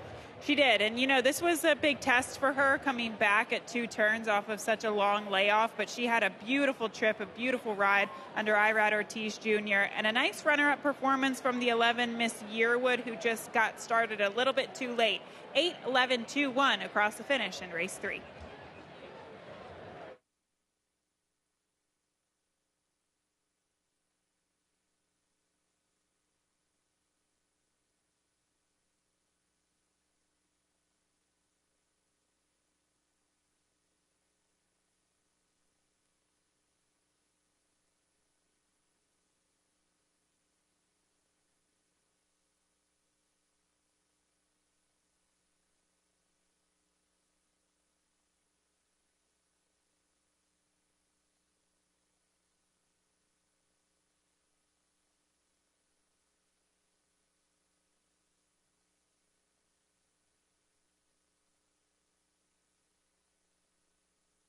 The unofficial results of Keeneland's third race: number 8, Distinctly Possible, finished first. Number 11, Miss Yearwood, was second. Number 2, Take a Stand, was third. Number 1, Al Kahira, fourth. 8-11-2-1 unofficial.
Official winner of Race 3 at Keeneland, the Main Chance, number 8, Distinctly Possible, owned by Bradley Thoroughbreds of Pete Bradley, owned also by Gary Finder, Belmar Racing and Breeding LLC of Vito Cucci, owned also by Tim Cameron and Team Handley of Jay Handley, and others, trained by Chad Brown, the jockey Irad Ortiz Jr.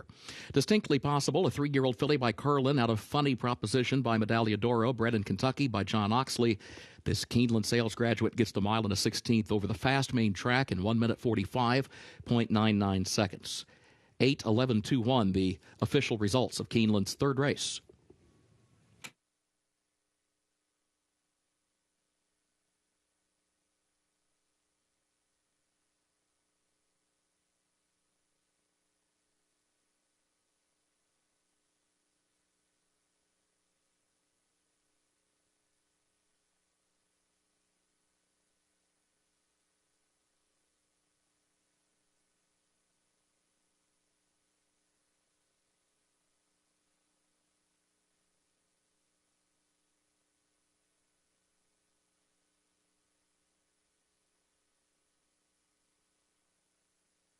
In the winner's circle, the trophy presentation for the Main Chance to the connections of Distinctly Possible.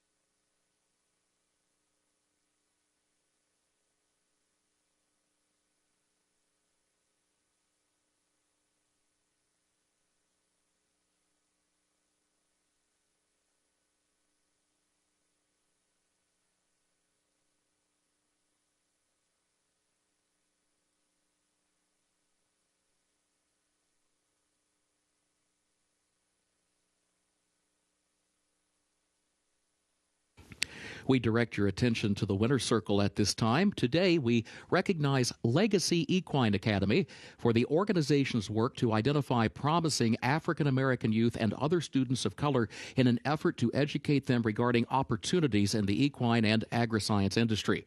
Joining us in the winner's circle are Ron Mack and Brandy Ashford to present scholarships to Anthony Jackson and Haven Stroman.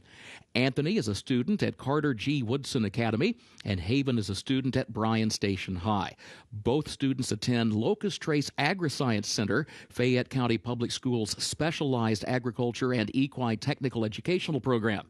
These two students have shown outstanding dedication and passion for agricultural sciences with an emphasis on careers in the equine industry. Congratulations to Anthony and Haven. We look forward to supporting you as you further your education.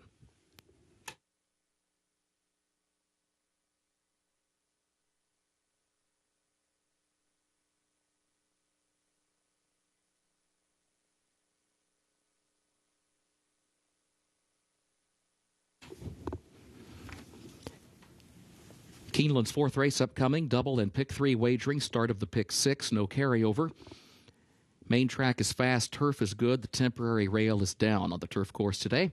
Fourth race, overweight, the 4 Uber Kirk, the jockey 2 pounds over. That's number 4 Uber Kirk, jockey 2 pounds over. Looking ahead to the fifth race, scratch part of entry 2B, Frosted Grace. That's in the fifth race, scratch part of entry 2B, Frosted Grace, the jockey for the 6 Busy Channel, Gerardo Corrales. That's the 6 Busy Channel, the jockey Gerardo Corrales. The sixth race, scratch the 10 Sunday Grace, scratch 13 Fanny and Freddie, also the 14 Highland Square and the 15 Tale of Reddy Chianti. That's in the sixth race, scratch 10 Sunday Grace, also scratch 13 Fanny and Freddie, 14 Highland Square, and 15 Tale of Reddy Chianti. Please note, number 16, Princess Elin, draws into the race. Race 7, the Palisades, scratch the 5, Coffee Maker. That's race 7, scratch number 5, Coffee Maker. Featured 8th race, Grade 3 Beaumont, presented by Keeneland Select, has no changes. 9th and final race, take out the also eligibles, 13 through 16. They did not draw into the race. Change of equipment for the 6 Piccadilly, blinkers on. That's number 6, Piccadilly, blinkers on.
Race number 4, first level allowance condition, going 3/4 of a mile, and there's a 4-5 favorite in here, and rightfully so.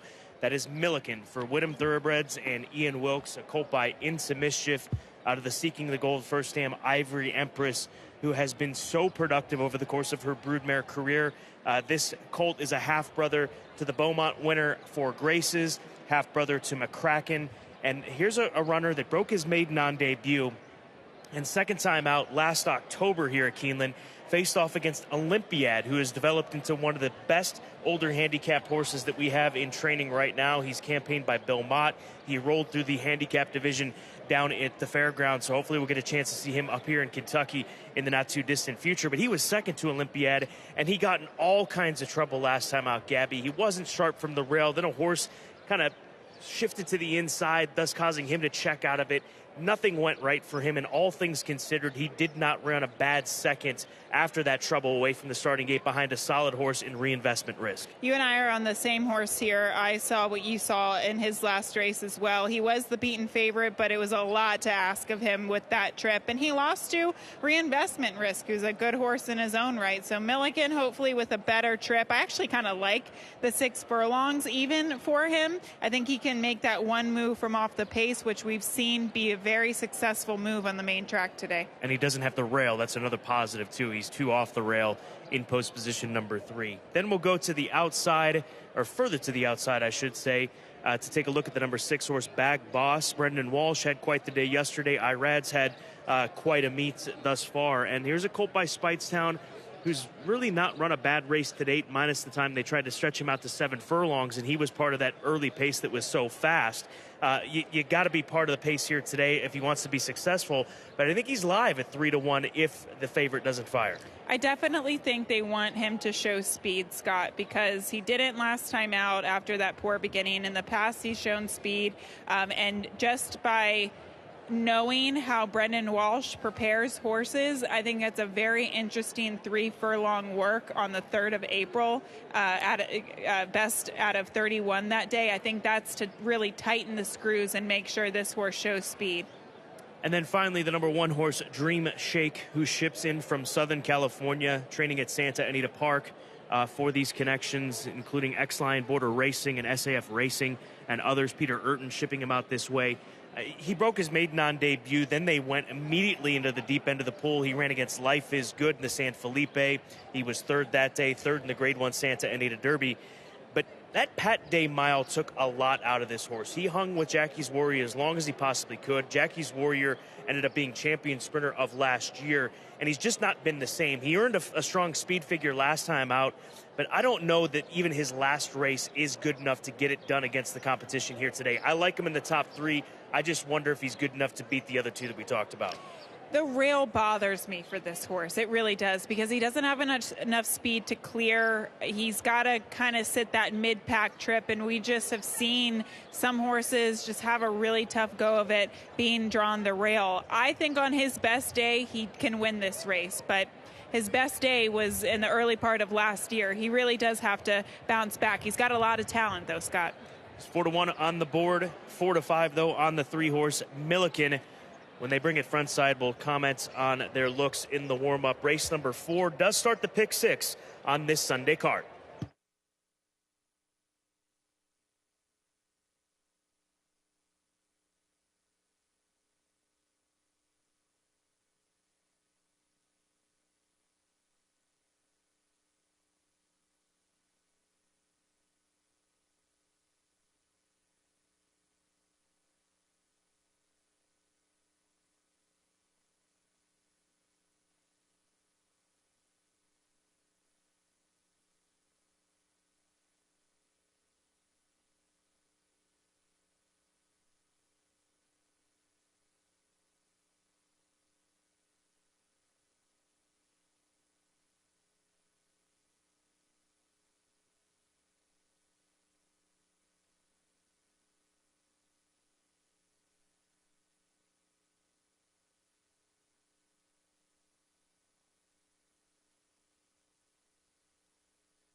The horses are entering the track for Keeneland's fourth race, the Elm Tree Allowance. 4-year-olds and up, 6 furlongs over the main track, listed fast. Double in pick 3, wagering start of the pick 6, no carryover. Main track is fast, turf is good. Temporary rail is down today on the turf course. The fourth event, no scratches, no jockey changes. A reminder about the overweight, number 4, Uber Kirk. The jockey 2 pounds over. Post time at 6 minutes.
Here frontside with less than 5 minutes before race number 4 started the pick 6, the number 2 horse, Hand Carved, out of the Wesley Ward barn, touting himself, feeling good. A horse that as soon as he came out onto the track, I don't know if he fed off the energy of Dream Shake, but they were both conducting themselves in a positive way as far as showing good energy, and there they are alongside of each other. Hand Carved, part of our Clocker report this morning on Today at Keeneland, liked the way that he was acting. 9-1. We saw Wesley Ward strike with a big price in the nightcap yesterday, so we'll see if he's able to do it again here with this 9-1 shot, and deserves to be this kind of a price based on where he's coming from versus others in here. So, but gotta like the way that he looks out there on the course. On the flip side, Milliken Gabby, very relaxed in post-parade. He's not quite as big as some of these other colts in this race, but comes from, as we've mentioned multiple times, a beautiful family. Beautiful family here. You mentioned McCracken, 4 Graces. The list goes on. And I thought he looked fantastic. Look at him go. I mean, I've seen him in the afternoon before in the past. I think he looks just as good as he looked last year. I mean, his ears are forward, his coat is shiny, he looks very fit. I think his last race, he got a lot out of it. I would like to say I got really good information from Ian Wilkes, but we talked about family matters and not horses, so that's how it goes sometimes. It's all good. We're all one big family when it comes to the thoroughbred racing world, so good luck to Ian, good luck to Woodham Thoroughbreds. And then finally the 6-horse Bag Boss. He's got some size to him. He's a big, tall colt by Spitestown. I think he looks fantastic out there. He's 3-1 right now on the board. I mean, top to bottom, these are some very nice-looking horses, and he is certainly one of them. He's second choice right now. He just clicked down to 5-2 with some late action coming in on him, less than 3 minutes to post. Well, you see why he's just stayed at sprint distances, Scott, because he is built like a sprinter. He's got such a strong, powerful hind end. He's got a thick shoulder, big, strong shoulder, big, thick neck, and I love this distance for him today. I thought he was, I don't want to say the paddock pick, but he's definitely on the top of the list. He looked great today. Tough race to have a single paddock pick because they are so good looking. Best of luck here in race number 4. First level allowance company horses certainly with stakes futures ahead of them. There's Dream Shake at 7-2 as he makes his return to Kentucky for the first time since the Pat Day Mile almost 11 months ago, where he hooked up with Jackie's Warrior, the eventual sprint champion. Again, race 4, start of the pick 6 on the Sunday card. Good luck.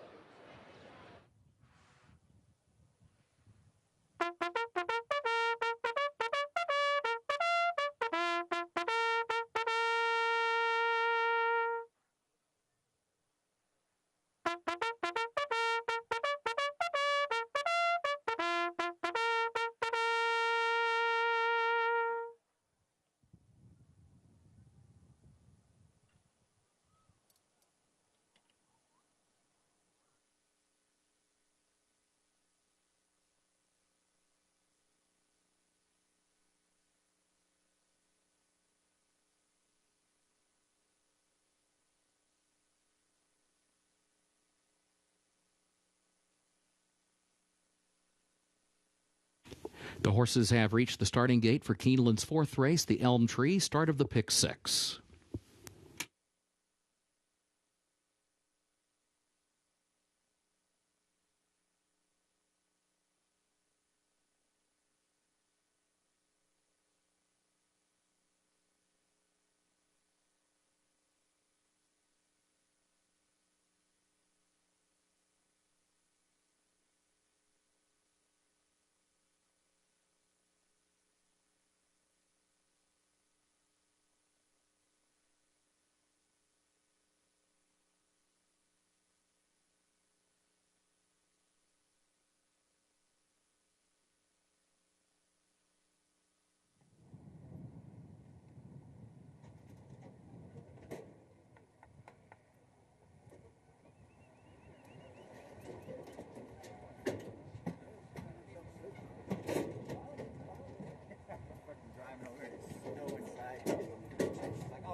They are at the post.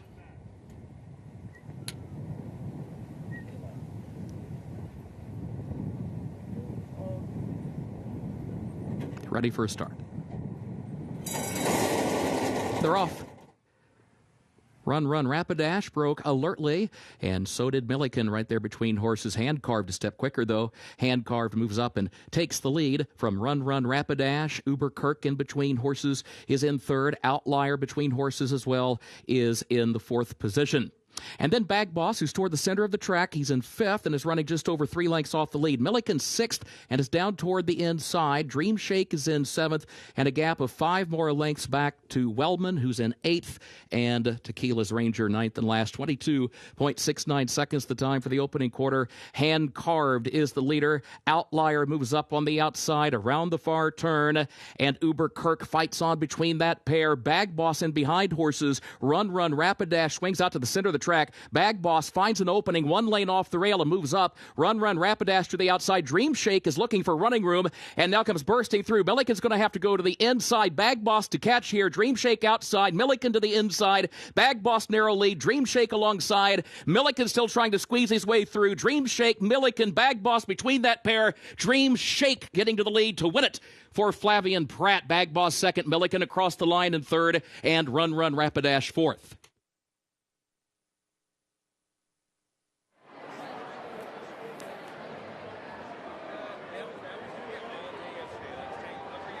We continue to see the trend of horses coming from off the pace on the main track. Granted, these were quick horses out in front of him. Milliken didn't have the cleanest of trips. He was shuffled back. He's down on the inside. He's battling. He runs a game race in the end, but Flavian Pratt able to work out a trip with this horse from well off the pace. Dream Shake, his first win since his debut back in February of last year. And not only did Milliken have to go where there wasn't much room, but it almost looked like he hit the rail or might have stumbled at one point, Scott, and it really stopped his momentum. But Dream Shake with a perfect shake trip towards the outside. He kind of closes from off of it and gets it done. We mentioned the class of this horse, and with the class and a good trip, he gets the job done. It's going to be close for second, but your unofficial winner of race 4.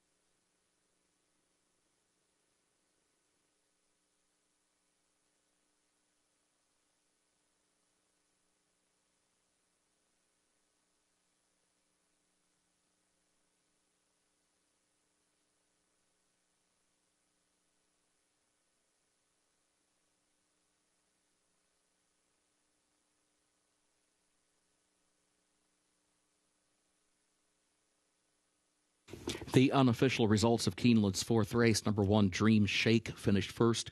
Number 6, Bag Boss, was second. Number 3, Milliken, finished third. And number 8, Run Run Rapidash, was fourth. 1638 unofficial.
The unofficial winner of Keeneland's 4th race, the Elm Tree number 1 Dream Shake, is owned by X-Line Border Racing, LLC, of Ryan X-Line, SAF Racing of Peter Urton, the trainer. Richard Hausman, a co-owner, along with Stone Street Stables, LLC, of Barbara Banke. Dream Shake, ridden by Flavian Pratt, second winner on the card. Dream Shake, a 4-year-old son of Twirling Candy out of Evensong by Street Cry, bred in Kentucky by Dunwoody Farm. Keeneland sales grad gets the 6 furlongs in 1 minute 10.85 seconds.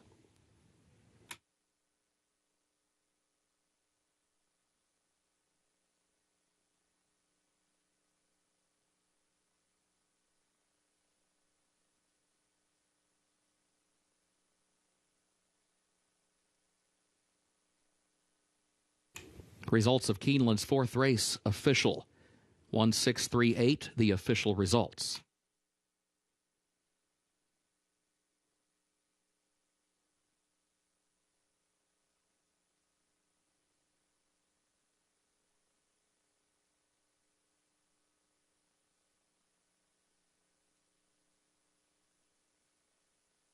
In the winner's circle, the Elm Tree Trophy presentation to the connections of Dream Shake.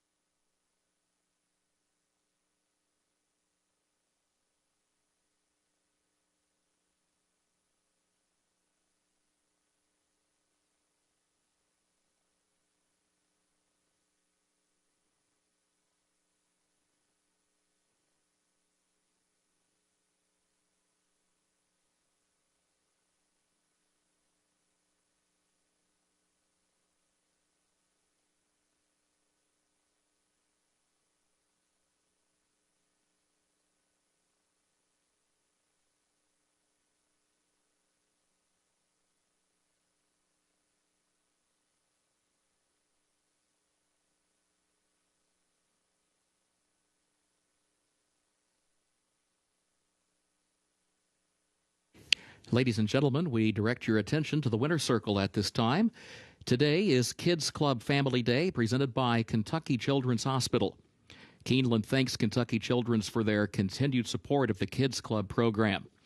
Joining us today are Dr. Matthew Bacon, Division Chief of Pediatric Critical Care, and Dr. Sarah Hall, Division Chief of Pediatric Anesthesiology. They are joined by Krista Marilla, Vice President and Chief Marketing Officer, and Kara Heisenbuttel, Senior Director of Operations and Community Relations of Keeneland.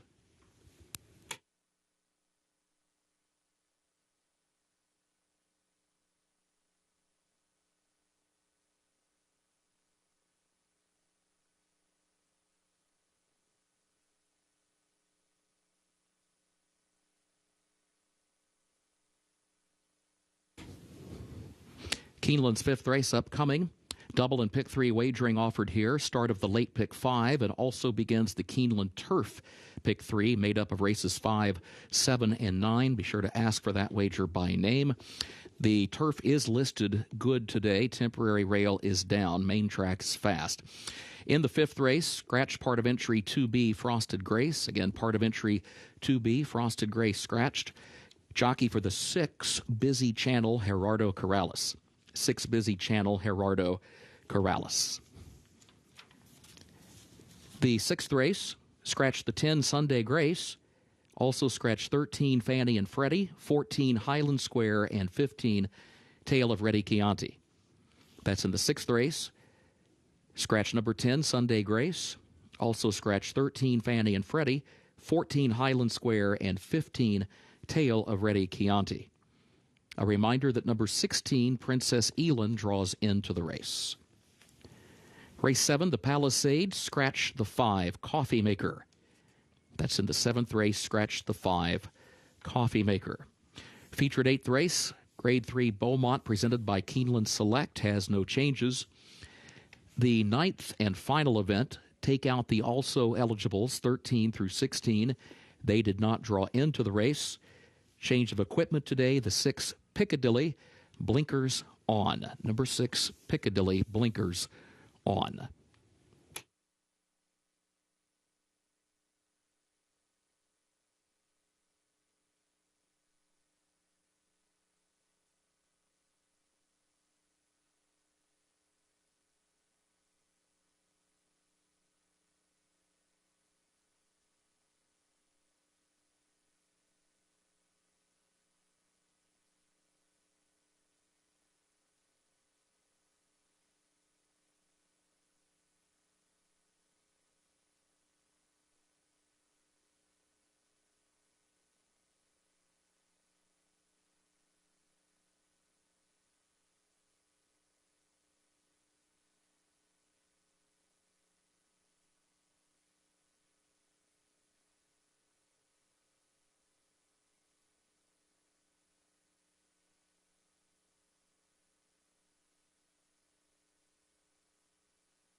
Race number 5 on the card starts the late pick 5 here at Keeneland Racecourse. Also starts the Keeneland Turf Pick 3, races 5, 7, and 9. That's a $3 minimum wager. Make sure you get involved in either of those two wagers. We're going to start with the number 7 horse in here. That is Mudakatif for Paul Brown. Excuse me, that is the 7 horse highest honors. My apologies. Looking at the 9. This is a son of Tappet who comes into this race off of his only turf try, and he picked up a victory with that turf try. He is a well-bred son of Tappet for Mr. Farish and a half-brother to Diamondrella, who won the Grade 1 First Lady right here at Keeneland Racecourse. So finally getting that opportunity on the grass, Gabby, and he's going to get a second chance at it here today. He sits at 9-2. That's my top selection here in race number 5. He's beautiful. I just made that comment a moment ago. He looks like a little unicorn down here. He's so white. He's technically a gray roan, but he's an old 6-year-old. So you know how the older they get, the whiter they get. He's a beautiful son of Tappet. It's funny, you don't see that often, a 6-year-old making his 10th career start, trying turf for the first time, and it be successful. That just goes to show you just the class that he has. He can fare well on multiple surfaces. He's not my top selection. He's not my pick in my top 3, but I definitely respect his chances, Scott. You've got the 3 on top who draws the rail with the entries in here. That is Midnight Tea Time, the now 7-year-old gelding. We saw him as a newly turned 7-year-old pass through the Keeneland January sales ring and brought $60,000 that day. He was previously trained by Joe Sharp. He goes right back to Joe Sharp. One thing about this guy, he shows up and he travels as he looks for his 3rd win at Keeneland Racecourse on the turf. Yes, he does like Keeneland historically, so that's always a good thing. And, you know, I know his last race was a little disappointing, but he has done well on turf surface that has a little give in it. He won an allowance race here at Keeneland last year over a good listed turf course. I think he simply needed his last race. He was kind of in the thick of it early and then just faded to finish 5th. So second off the layoff, I think he gets a good stalking trip from the rail under Luis Saez. The number 6 horse is my second play in here. That is Busy Channel, the son of English Channel, who was last seen last fall here at Keeneland. He was 6th on that day and has had a break since then. Hopefully that break will do him some good, because prior to that was running against very tough company, running against Grade 1 company in the Mr. D, the race that 2 Emmys went wire to wire. And he also won a Grade 3 up at Arlington Park back in July, just off the pace, that Grade 3 Arlington handicap. So I think that he is worth a look in here. Gerardo Corrales, that's a rider change on the 6 Busy Channel. We know his MO, don't we? It's to go. And I would imagine he's going to be on the lead today, Scott, and say, catch me if you can. That's the horse's MO, and that's pretty much every horse coming out of Larry Ravelli's MO, wouldn't you say? Absolutely. They are built for speed. There's no doubt about it. They are trained for those types of efforts. Gunnison, though, on the flip side, the number 4 horse, is the complete opposite, is he not? He's a horse that shows that he needs to drop anchor and make one run at him. It was a slow pace, slow crawling pace last time out. 25-2 opening quarter fractions, going a mile at the fairgrounds over the turf course last time out. He needs more distance. He needs more pace. So just cross a line through his last race. He does need a good pace scenario. I think he gets that today. Honestly, I think he gets a good pace flow in front of him, but he was given no hope given the dynamics last time out. And finally, your third choice, Mega City. Is he not have to send from the outside and try to go with Busy Channel? Could this develop into quite an early, quick pace in this race? Exactly. Yes, you're right. I think this horse has to go from the outside draw. A lot of the time you don't see these types of races, a mile and a 16th on the turf at Keeneland, be very fast, but we could see that be the case in this race. Scott, the more I look at these horses in the paddock, the more I look at the past performances, this is a very tough and even race, and you can see that reflected on the tote board right now. Lukewarm favorite at 4-1. Another reminder, started the late pick 5, started the Keeneland Turf Pick 3, $3 minimum wager, races 5, 7, and 9. The sequence for the Keeneland Turf Pick 3, if you're looking to play it, ask for that event separately. It is its own event when you're playing the Keeneland Turf Pick 3. 14 minutes to get those wagers in as we get set for the late pick 5.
The horses are on the track for Keeneland's 5th race, the Mulholland Springs, allowance for 4-year-olds and up.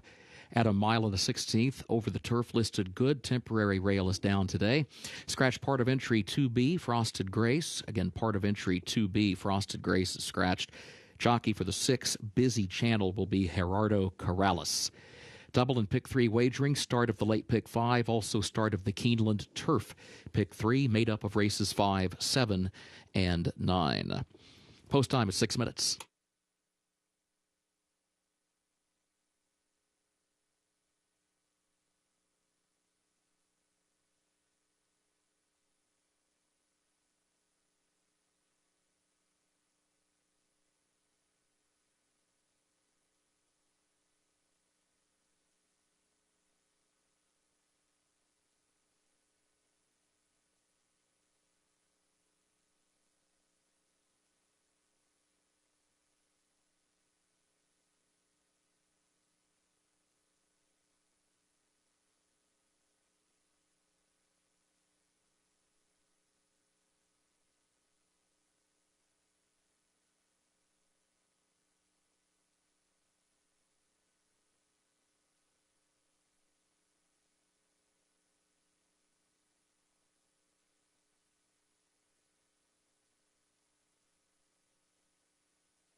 Here front side, watching this very classy group of runners warm up with less than 4 minutes to the post. We'll start with the one horse, Mr. Dumas, who is part of the entry at 3-1. If you're looking for course form, he has it. This is a runner that back in October of 2020 sat just off the pace and was able to kick on by 2 1/4 lengths. He's had 1 win since then. That was the most recent effort up at Turfway Park on the synthetic. It's synthetic, it's turf. It's when he shows up, it seems, each and every time. He's got Raylu Gutierrez in the saddle, so watch out for him, part of the entry, sitting at 3-1. The number 5 horse is where I want to take it to next. That is Tiesto for Josie Carroll, a big long leggy son of Tiz Now for L&J Foxwoods and NK Racing. Gabby, he's a runner that gets back on turf for the first time since his penultimate victory. He won at Turfway Park, but his follow-up to the Toyota Bluegrass, was a win at Gulfstream. He gets Johnny Velasquez in the saddle. He might be being overlooked a little bit at 14-1. I think so too. I asked Josie why they tried him on on the synthetic so many times, and she said, well, we thought he would like it, but also there weren't really any races for him to run in on the turf. She only brought a handful of horses here to Keeneland. She knows how competitive it is, and so there was a lot of thought in the horses that she brought here, and she thinks that he's going to really be live. I think so too, just based on the way that he looks in his form. 14-1 on the 5 if you're looking for a long shot. Let's go back to highest honors. Can't get enough of this dappled out 6-year-old son of Tappets out of the Dixieland band. First stamp, Tap Your Feet for Mr. Farish, a homebred for Mr. Farish. As we mentioned, a half-brother to Diamond Drella, who won the Grade 1 First Lady here at Keeneland. He's just a classy-looking individual. And he started his career off as one of the very good ones, Scott. It's so good that he won the Keeneland Stakes at Saratoga, came back to be 13-1 against Code of Honor in the Grade 1 Travers. Clearly something happened. Took him a long time to get back to the races, but it's kind of cool to see him be able to show that versatility with being a winner on the dirt and the turf now.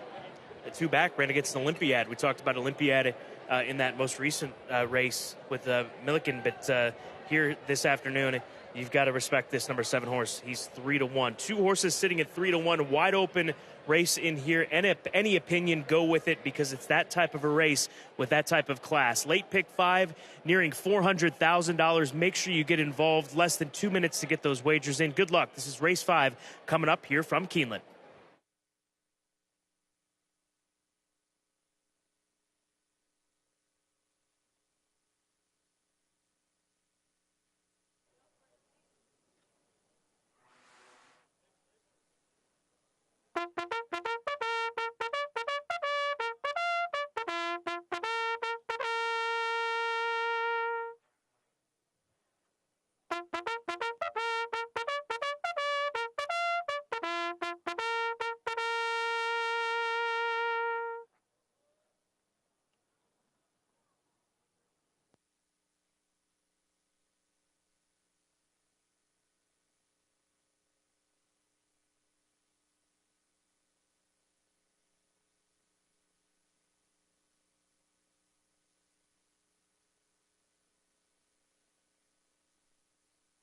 The horses have reached the starting gate for Keeneland's 5th race, the Mulholland Springs.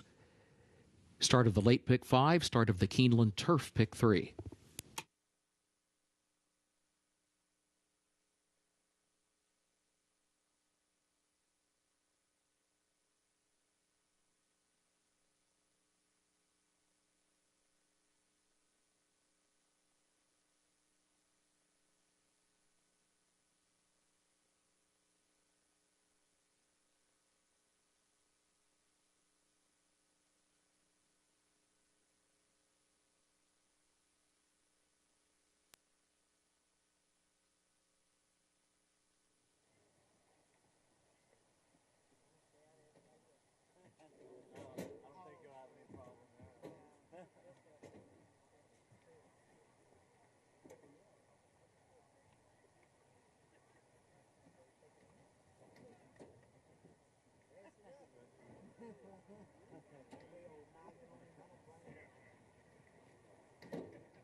They are at the post.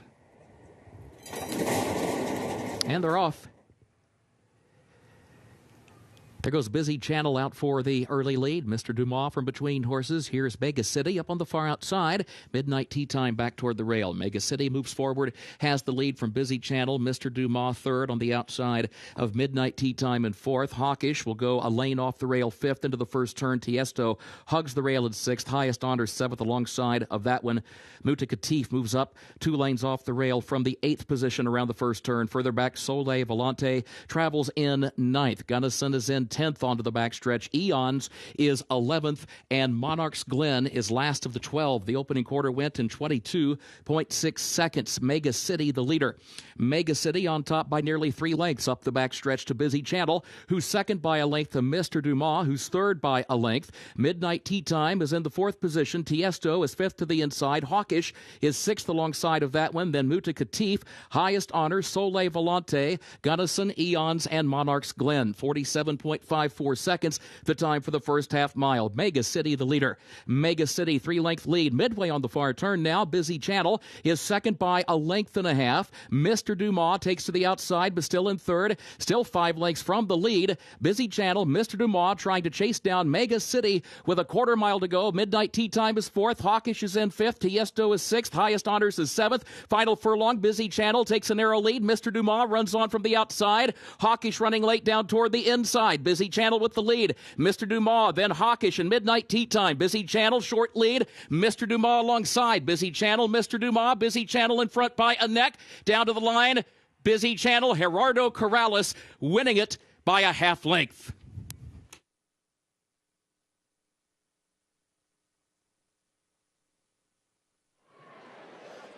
Busy Channel sat in a perfect spot in this race early on. He allowed Mega City and Joe Rocco Jr. to go out in front and set a quick opening quarter, slowed things down a bit, but that eventually catches up with Mega City. He's the first one to get the lead, and boy, did he have to dig in to hold off Mr. Dumas, who ran a big race to finish second. It is Busy Channel for Patricia's Hope LLC, Gerardo Corrales, and Larry Ravelli, with the son of English Channel picking up his first win here at Keeneland on the turf course in his fourth attempt, and he went off at odds of 7-1.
The unofficial results of Keeneland's fifth race. Number 6, Busy Channel finished first. Number 1, Mr. Dumas was second. Number 3, Midnight Tea Time third. Number 7, Highest Honors was fourth. 6-1-3-7 unofficial.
The unofficial winner of Keeneland's fifth race, the Mulholland Springs, number 6, Busy Channel, owned by Patricia's Hope, LLC, a Vince Folia, trained by Larry Ravelli. Gerardo Corrales, the winning jockey. Busy Channel, 6-year-old gelded son of English Channel out of Busy Mizzy by Mizzenmast, bred in Kentucky by Bilbray Farms Incorporated. Mile and a 16th over the turf listed good, 1 minute 42.16 seconds, and the results are now official 6-1-3-7, the official results for Keeneland's fifth race.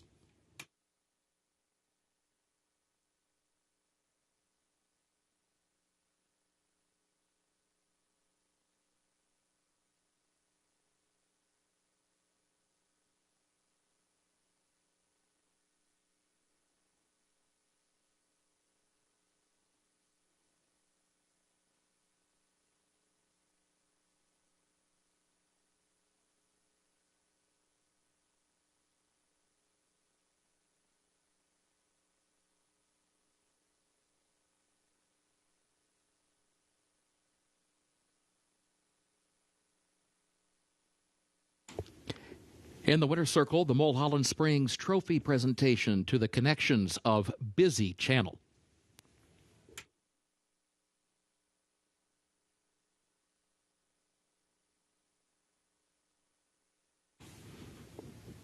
Early pick 5 today pays on 5 of 5 with the consolation 4 of 5. Now the sixth race is on the way. Main track is listed fast. Double and pick 3 wagering at start of the late pick 4 here in this sixth event. Scratch the 10 Sunday Grace. Scratch 13 Fanny and Freddie. Scratch 14 Highland Square. And scratch 15 Tale of Reddy Chianti. A reminder, number 16 Princess Elin draws into the race. Race 7, scratch the 5 Coffee Maker. Race 7, scratch the 5 Coffee Maker. Featured 8th race, the Beaumont, presented by Keeneland Select, no changes. 9th and final race, take out the also eligibles 13 through 16. They did not draw into the race. Change of equipment, the 6 Piccadilly Blinkers On. That's number 6, Piccadilly Blinkers On.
Another super competitive race coming up, race number 6 to start the late pick 4 on this Sunday card. The 5 is the 5-2 favorite currently on the board. That's Aerobatic for Chad Brown at Juddmonte Farms. But I go to the 12-horse Veterans Highway, who comes into this race off of a nice victory at Gulfstream Park, going 7/8 of a mile. We'll shorten up to 6.5 here today. But the fact that this filly has 2 races under her belt, I think, is a big plus. Oftentimes try to stay away from horses that just broke their maiden and facing winners for the first time, especially in first-level allowance company. But she had a race back in January. She ran a good one that day, so battle-tested on a couple of different occasions and ran the same sort of race in both of them. So I like the 12. She's a good price at odds of 5-1 currently on the tote board. Then the 4-horse Bomb Diggity for Steve Asmussen and Stone Street Stables, a filly by Into Mischief. They bought for $600,000 at the Keeneland September sale of 2020 when she was a yearling. She was debuted at Churchill Downs, but took a huge leap forward in her most recent start at Fairgrounds, winning by 6 3/4, and did so in 110 flat. So a serious time on that afternoon. That was just shy of 2 months ago. She's 9-2 on the board right now. Don't be shocked if this filly runs a same sort of race or even takes a move forward. And I think the stretch out to 6.5, that extra half of a furlong, will be a big plus for her against this group here this afternoon.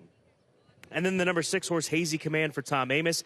She's been well tested over the course of her career. Another Keeneland September sales grad, a filly by Mastery, who started off against tough company. She faced off against Pretty Birdie, who would win a stakes race at Saratoga. Also recently won a stakes race up at, or down rather, at Oaklawn Park. And then finally found her right style in those last few races, coming from off the pace, going sprint distance down at Fairgrounds. Now, they tried to stretch her out in a route race at Fairgrounds on the 18th of February. Was not quite as effective, but shortens up here today, and she's 25-1. It's a massive price on Hazy Command for late night stables. I think that she has got to be respected more so than what the tote board is telling you in race number 6. But the favorite, as mentioned, is the number 5 horse, Aerobatic for Juddmonte Farms, a filly by their champion Arrogate, who's 1-for-1 in her career. She did so from post 1, which is not easy, and was able to work out a trip 2 months ago to pick off that victory. So we'll see that follow-up race here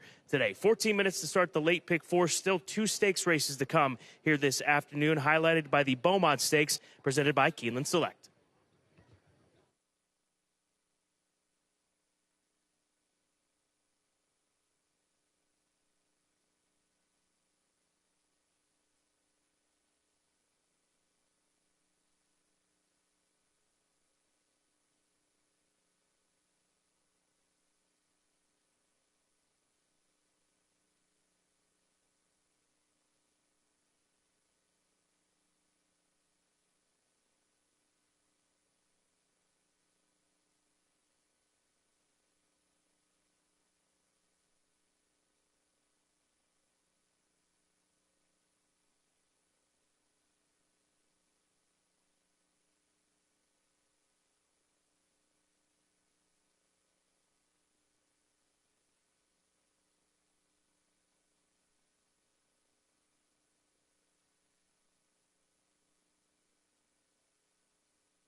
Horses are entering the track for Keeneland's 6th race, the Mill Ridge, an allowance for 3-year-old fillies, 6.5 furlongs over the fast main track. Double and pick 3 wagering start of the late pick 4.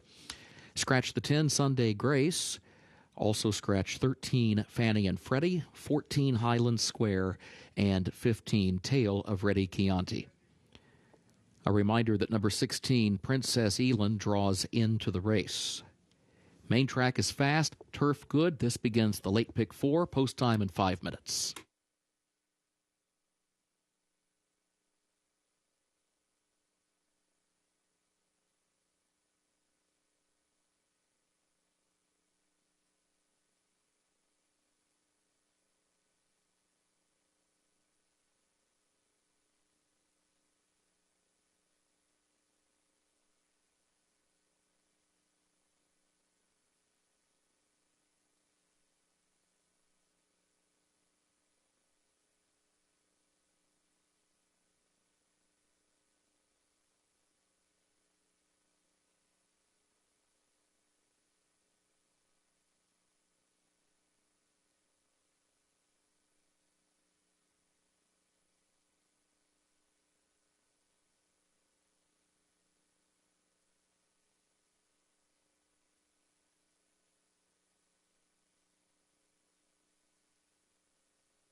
Less than 4 minutes before post time for the start of the late pick 4. We start with the 6-horse Hazy Command due to the fact that I just had a chance to speak to trainer Tom Amos with this Mastery filly, the Keeneland graduate. Said they tried to stretch her out to a route of ground. This time of the year, everybody's trying to get route horses, obviously with their 3-year-olds. It didn't quite work out. And he said to me, frankly, she will outrun her odds. And from the point of that statement to now, she's gone from 20-1 to 15-1. So she's taking action. He said she'll have herself in contention at the top of the lane. So watch out for Hazy Command in this spot as she's getting bet down here in the final few moments before post time to race number 6. The 11-horse Sweet as Pie. Touching on this Tappet filly, she showed a lot of life when she came out onto the track, positive life. And she's a beautiful filly by Tappet out of the first stand, who's by Smart Strike by the name of Treasuring, who was a stakes winner. This has been a productive family. She broke her maiden on debut, and she's another one that is going to cut back in distance. She won a mile and a mile 70 in her last 2. So getting back to a distance that she's won at looks to be a positive. Outside draw with Luis Saez as she sits 7-1 on the tote board right now. And then we'll close things out with Veterans Highway, the Quality Road filly, who's run 2 very good races. She should be hopefully out in front of Sweet as Pie. I would hope that she's able to jump out in front and try to get over and save as much ground as she possibly can in this race. But a very competitive race, as we have talked about. I think you're going to want to have some coverage in the end if you're playing the late pick 4 in this race. There's obviously the potential of a single later on in the Palisades Stakes, which comes up next. I think a lot of folks will be leaning on that champion, Breeders' Cup champion filly, Twilight Gleaming, coming up, who will be odds-on choice. And if you have that mindset, I would look for some coverage here in race number 6. Less than 2 minutes to post here for race 6. Again, start of the late pick 4 on the Sunday card. Good luck.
The horses have reached the starting gate for Keeneland's 6th race, the Mill Ridge, start of the late pick 4.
They are at the post.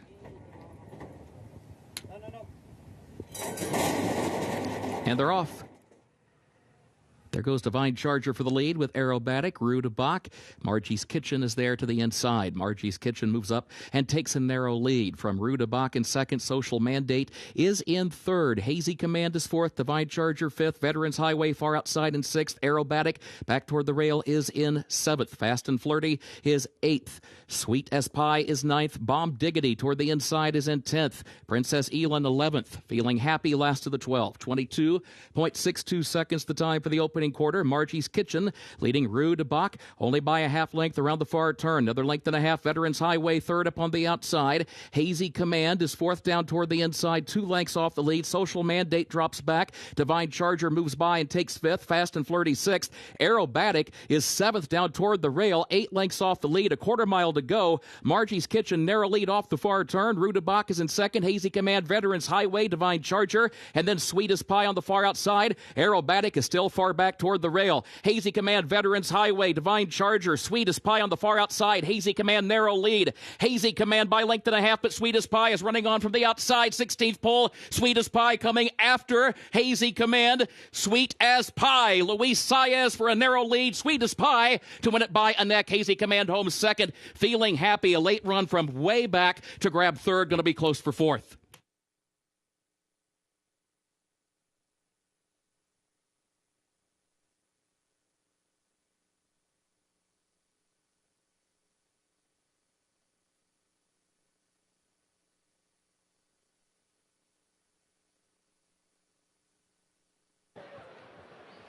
Once again, we are seeing these races turn over late. The pace comes back. Horses come from off the pace.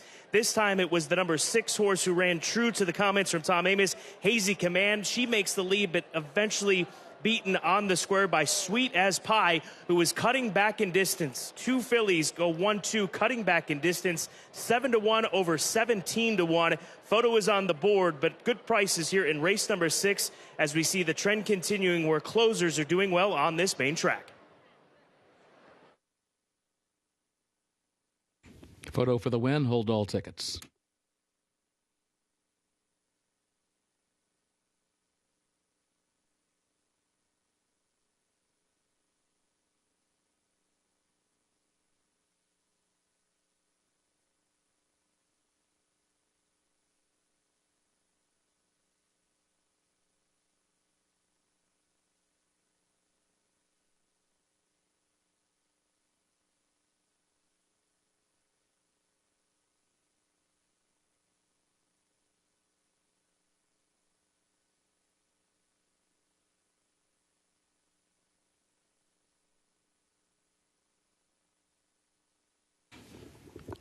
The unofficial results of Keeneland's 6th race. Number 11, Sweet as Pie, was first. Number 6, Hazy Command, second. Number 1, Feeling Happy, third. Number 12, Veterans Highway, fourth. 11, 6, 1, 12, unofficial.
The unofficial winner of Keeneland's 6th race, the Mill Ridge, number 11, Sweet as Pie, owned by Westerberg Limited of Michael Kestner, owned by Mrs. John Magner, by Michael Tabor and Derek Smith, trained by Todd Pletcher, the jockey Luis Saez, and the results are now official. Sweet as Pie, a 3-year-old filly by Tappet, out of Treasuring by Smart Strike, bred in Kentucky by Hillendale Equine Holdings Incorporated and Stretch Run Ventures LLC. 6.5 furlongs over the fast main track, 1 minute 18.87 seconds. Results are official, 11-6-1-12, the official results.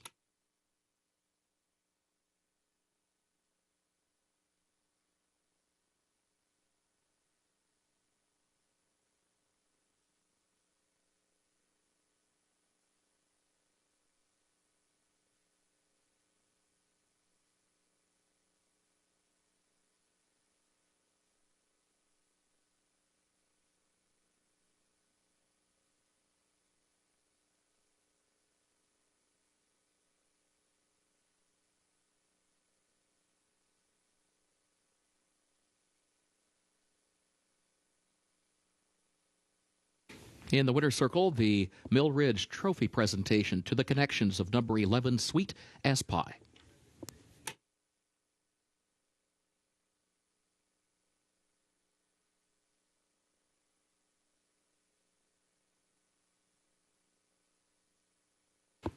Keeneland's 7th race upcoming. Double and pick 3 wagering starts the last of the day's rolling pick 3s. Turf listed good, temporary rail down today. Race 7, the Palisades. A reminder, scratch the 5 Coffee Maker. Scratch the 5 Coffee Maker. Featured 8th race, the Beaumont, presented by Keeneland Select. No changes in the 8th. 9th and final race, take out the also eligibles, 13 through 16. They did not draw into the race. Change of equipment for the 6 Piccadilly, blinkers on. Number 6 Piccadilly, blinkers on.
First of 2 stakes races in front of us, less than 16 minutes to post before the Palisades Stakes. Straight 3-year-olds going 5.5 on the turf course.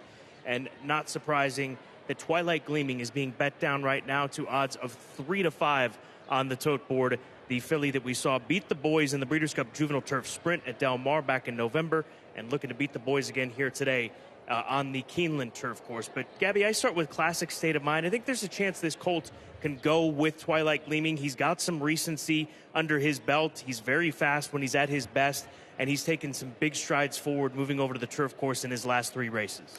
We have a side bet on this race, Scott. You think Classic State of Mind will be in front of Twilight Gleaming in the first couple of strides coming out of the gate?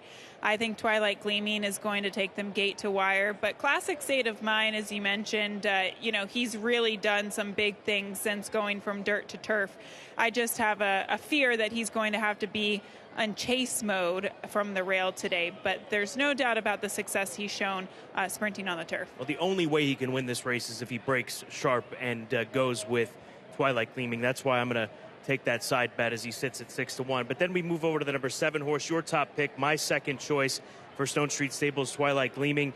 We saw her debuted here last April. She was second on that afternoon. She came back at Beaumont to win on the turf course to break her maiden, and then went to Royal Ascot and ran in the Queen Mary Stakes and was second that day. Since, she has not lost, including beating the boys in the Breeders' Cup Juvenile Turf Sprint. She can win on a firm turf. She can win on a soft turf, as she proved in France. She can win on any type of turf in between, and she's very, very fast. Now, the blinkers do come off of her here today. I don't think that's any bit of an issue. She's got a lot of natural speed, and she also gets Irad Ortiz Jr., who is excellent coming out of the gate. It was crazy, Scott, when we saw Golden Pal yesterday. When the gates opened, I blinked, and he was about 3 lengths in front of the field. She doesn't have that type of speed, but she is fast compared to her foes today. I don't think there's another horse in the world that has the kind of speed that Golden Pal has away from the starting gate. Let's move over to the number 2 horse, Slipstream, currently sitting at odds of 5-2, making him the second choice. He'll be in chase mode, there's no question. He needs Classic State of Mind to break sharp and go with Twilight Gleaming. That's what he needs to happen to win this race.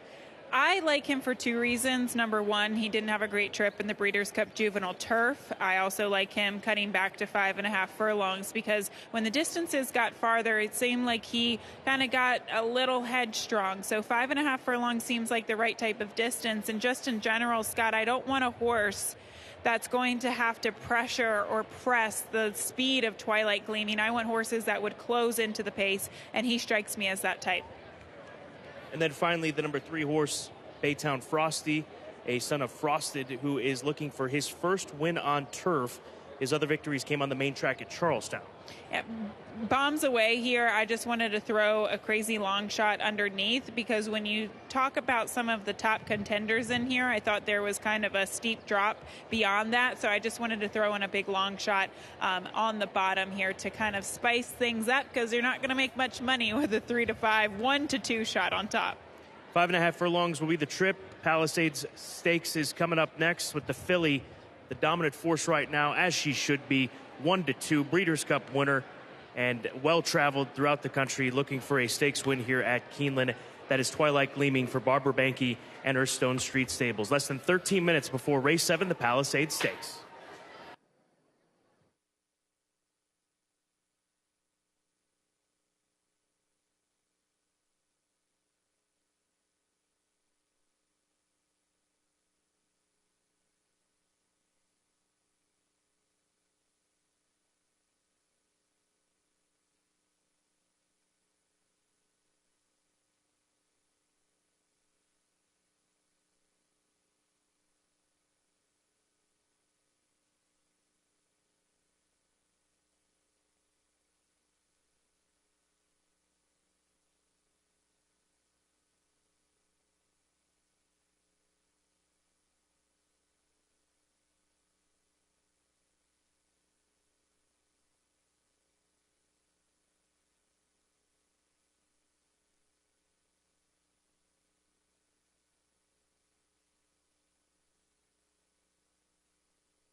The horses are entering the track for Keeneland's 7th race, the Palisades Stakes for 3-year-olds, 5.5 furlongs over the turf course listed good. Temporary rail is down today.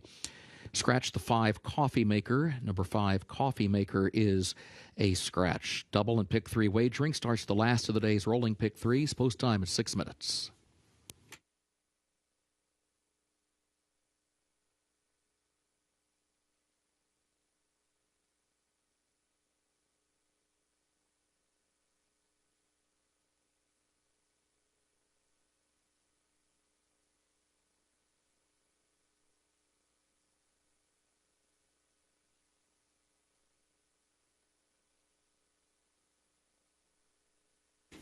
Post parade for the Palisades Race 7. Number 1 Classic State of Mind, owned by JFG Thoroughbreds of Joseph Graffio, trained by Jose D'Angelo.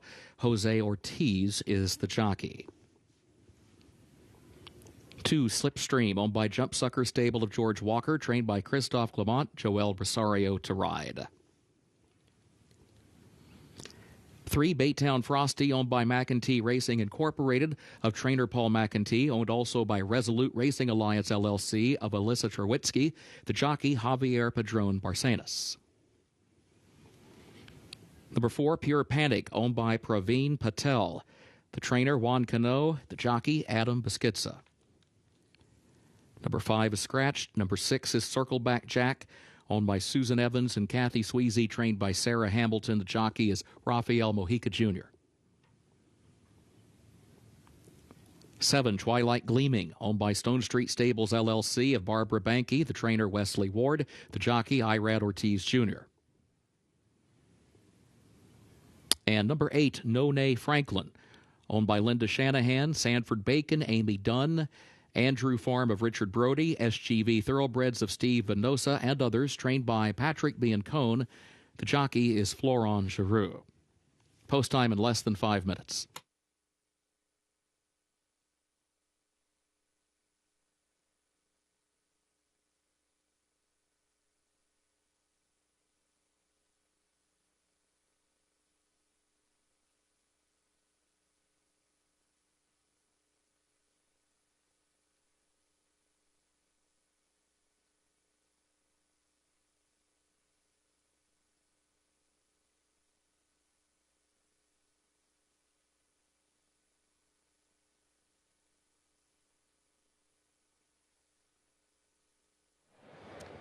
Post time, just about post time, I should say, less than 4 minutes away from the Palisades Stakes, and the 7 Twilight Gleaming out here on the track, taking the blinkers off as she returns to Keeneland for the second time in her career, and she will try this Keeneland turf course, at least racing, for the first time.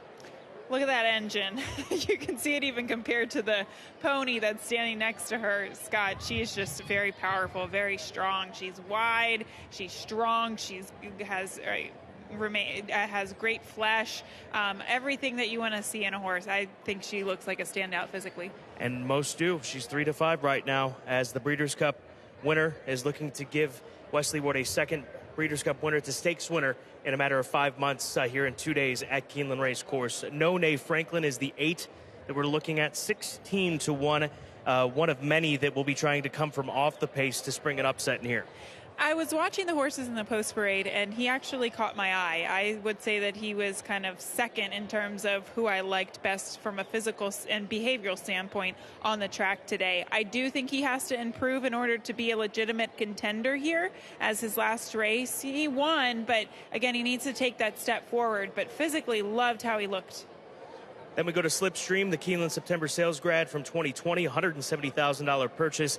He's nearing that as far as the bankroll is concerned, and he's getting plenty of action. He's 2-1 in a field of 7 versus a 3-5 favorite. A lot of folks are convinced that he can spring this upset against the filly. I don't know what to make of him, though, Scott. Look at him. He doesn't really look like a turf sprinter. He's got a long back. He's very lean in his hindquarters. He's kind of narrow. I mean, he's a beautiful-looking horse, but he doesn't look like your traditional turf sprinter. We'll see if 5.5 furlongs is his preferred distance, but sometimes you just have to handicap for class, and his class is right there as a top contender. And we'll round out this discussion front side with Classic State of Mind, the number 1 horse, Jose D'Angelo. Came close to springing an upset back in the 2020 Breeders' Cup Dirt Mile. He reminded me he had Jesus' team, who finished second behind Nick's Go, that Breeders' Cup Dirt Mile winner that year, and Jesus' team was 60+1. So he likes the way that this horse has been doing. He liked the breeze that he had here at Keeneland. And he said the game plan is to try to set the pace. We'll see if it happens versus Twilight Gleaming from post one. Did you tell him about our side bet? No, I was very happy to hear that. I did not. That is between you and I and the Today at Keeneland viewers. All right, we'll see if Classic State of Mind can outbreak Twilight Gleaming, but she does look the picture on the track. There she is, 3-5 in the Stone Street Burgundy and Gold. Less than 2 minutes to post before the Palisades.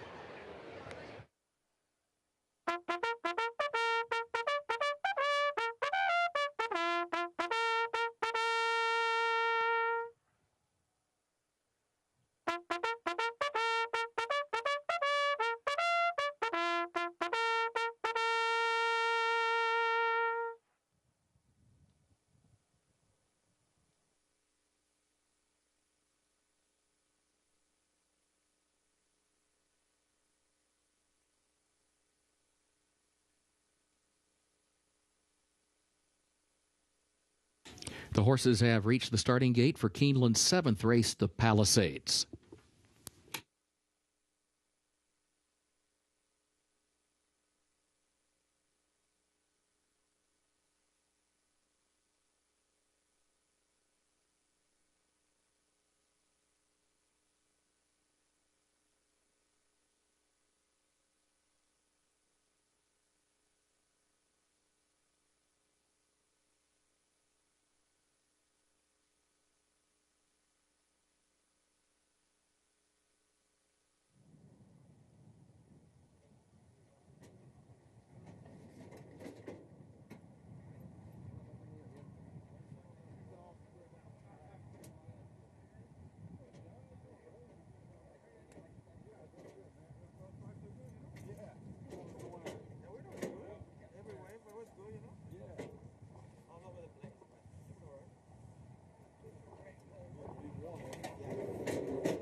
They are at the post.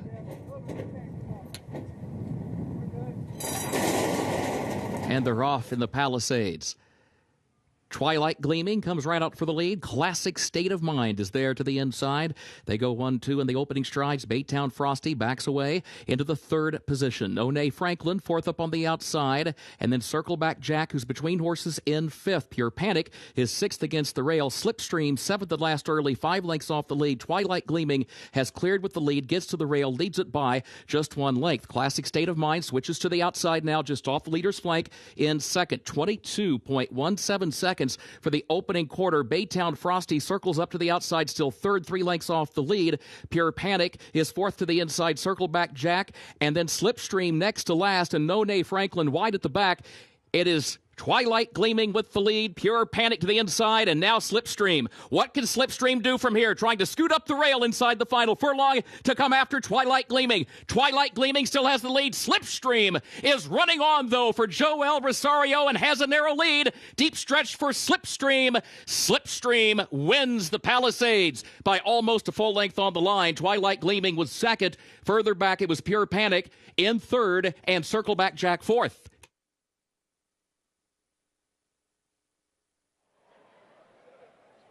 Small upset here with Slipstream able to slip through on the inside with all kinds of green to work with. This Twilight Gleaming was well out in the middle of the track. This colt was live on the tote board and turns out live on the racetrack today in the Palisades. Yeah, you know, Scott, I mean, she was in the center of the racetrack. I wonder if she had remained closer to the rail, if she wouldn't have gotten beaten, because once she finally saw Slipstream on the inside, she actually came back in the final couple of strides, but it took her too long to see Slipstream. Beautiful rail skimming trip to get the victory and the slight upset at 5-2 over the 4-5 favorite.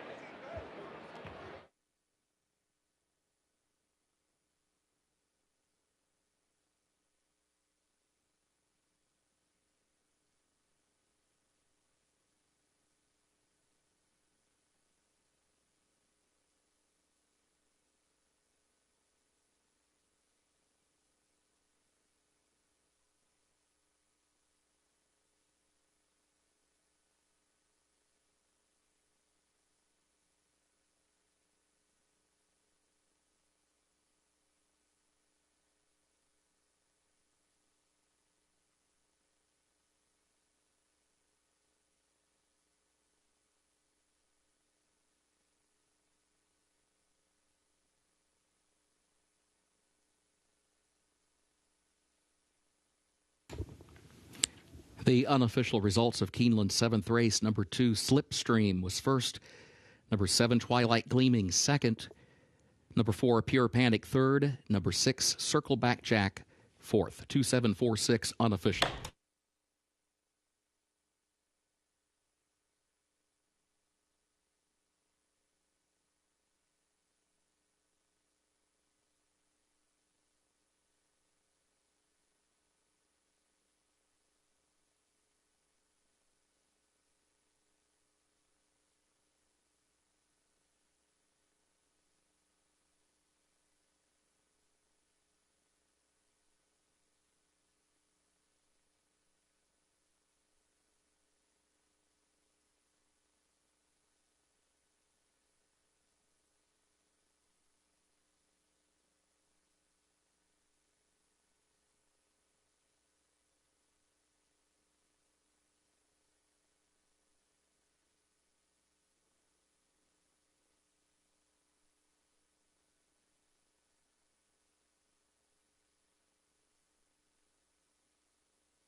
Results of Keeneland's 7th race, official.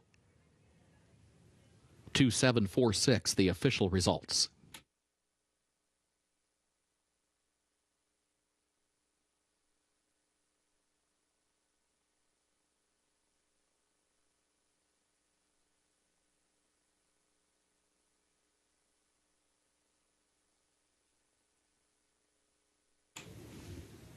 The official winner of Keeneland's 7th race, the Palisades, number 2, Slipstream, owned by Jump Sucker Stable of George Walker, trained by Christophe Clement, the winning jockey Joel Rosario.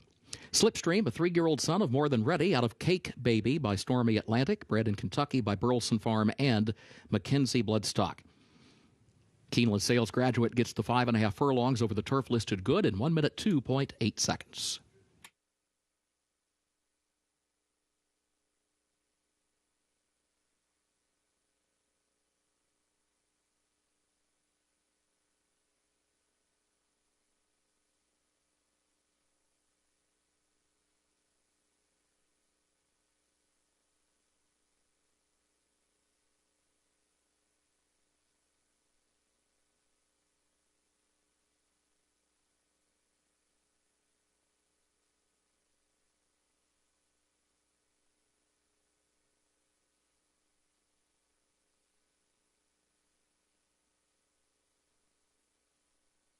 In the winner's circle, Ron Mack of Legacy Equine Academy makes the trophy presentation for the Palisades to the connections of Slipstream.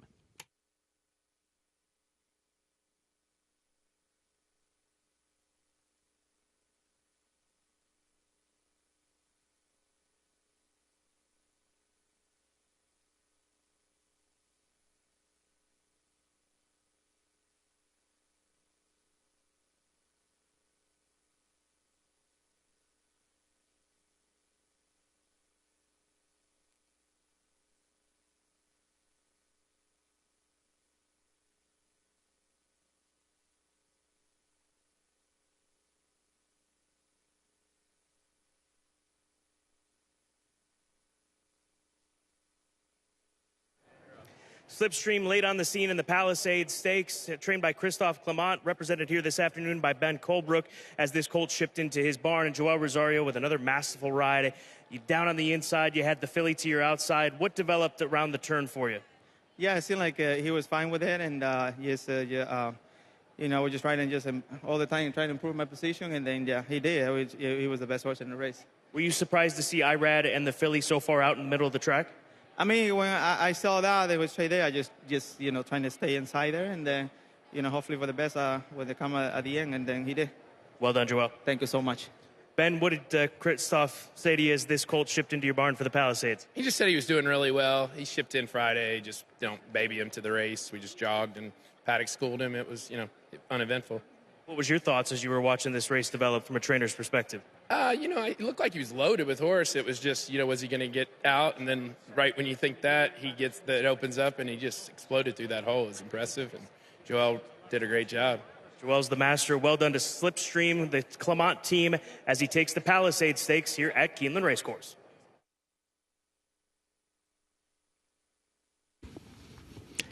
Thank you, Scott. Keeneland's 8th and featured race upcoming, 37th running of the Beaumont, presented by Keeneland Select Grade 3.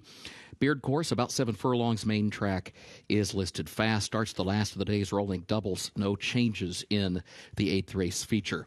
Looking ahead to the 9th and final race, a reminder, take out the also eligibles 13 through 16. They did not draw into the race.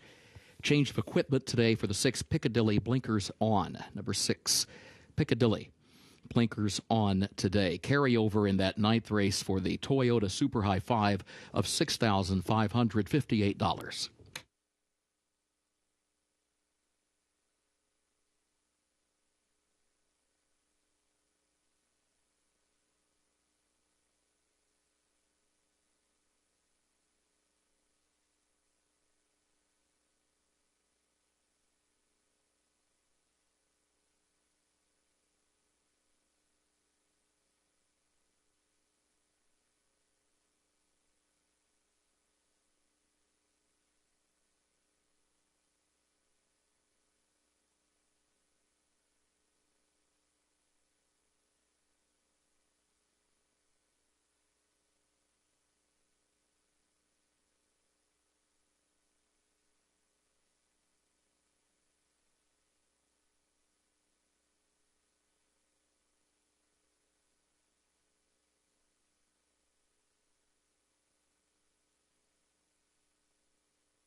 Featured race, the Grade 3 Beaumont Stakes, presented by Keeneland Select, is coming up next. Matarea on the outside is the current favorite at odds of 6-5. The Godolphin Homebred, filly by Pioneer the Nile out of the Bernardini First Dam. Matarea has kept very good company. She broke her maiden on debut at Ellis Park. We see Godolphin send a lot of nice horses to kick their career off over at Ellis Park. Then she ran in the Alcibiades and was defeated that day by Juju's Map, Distinctly Possible, who we saw earlier today win a race at Keeneland, breaking her maiden. That was her follow-up. Then she faced off against Secret Oath. And Gabby, her last race was ultra impressive, sprinting 1:08.4 is not a easy time to run 3/4 of a mile, and she was able to do so and did so clear by 5 1/4 lengths. Any kind of replication of that here today, she's going to be very tough to beat in this Grade 3. Well, I think they've always had high hopes for her, especially after her debut performance. They immediately ran her in the Grade 1 Darley Alcibiades, and Scott, it just wasn't her day. It was a lot to stretch out from 6.5 furlongs to a mile and a 16th, but I could remember speaking to Brad before the Alcibiades and him saying that, you know, he likes both of his fillies a lot. Juju's Map won. Matarea just wasn't quite prepared to stretch out. And ultimately, I don't think he thinks that she's going to be a two-turn horse. She's going to remain at one-turn distances moving forward. Her last race was impressive, and if she takes another step forward, Scott, there's no doubt about it, she's the horse to beat. Just wonder what the tactics will be. Obviously, you've got a naturally fast filly, but we have continued time and time again this afternoon seeing horses come from off the pace, and that lends itself to the horse that you like, Radio Days. She's come from off the pace to win her first 2 races. She came within a length of doing so off the pace in the Grade 3-4 Gal, maybe a mile, pressing it a little bit too far for her in her most recent race. But this Keeneland grad, daughter of Gunrunner, these connections have to love the way that this track has been playing today. She ran so well in her first 2 races as a 2-year-old. I think the expectations were really high on her coming back in her 3-year-old debut. She was bet down to the heavy favorite. She couldn't quite get it done, and then she came back out to stretch out in the Busher.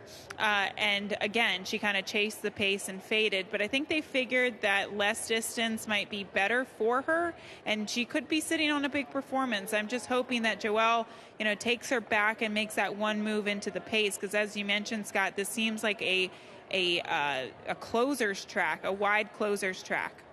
The full horse is 9-2. That's Gina Romantica for Peter Brandt and Chad Brown.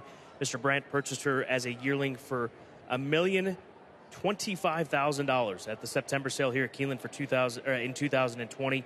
She's Buy Into Mischief, which has been a leading sire here over the last few seasons, but comes from a wonderful family. She's a half-sister to the very fast filly Stone-tastic, half-sister to the Grade 1 winner Gift Box. So a good family and a good debut. She did something that you rarely see, as we've talked about in the past, here at Keeneland, even this meet. Horses able to win from off the pace, and she did so with a very slow pace out in front of her down at Tampa Bay Downs. I was talking to Carrie Brogdon before she sold at the September sales. She's who bred her and sold her through her consignment in Mockmer Hall, and they actually purchased the mare Special Me for $6,000, Scott, and she went on to produce Stone-tastic and Grade 1 winner in Gift Box, and this is just another filly that could ultimately be graded stakes placed and earn some black type here today. She comes from a very special family, no pun intended, and her debut was visually impressive, but the race came back a little slow. It could have been how slow the track was that day.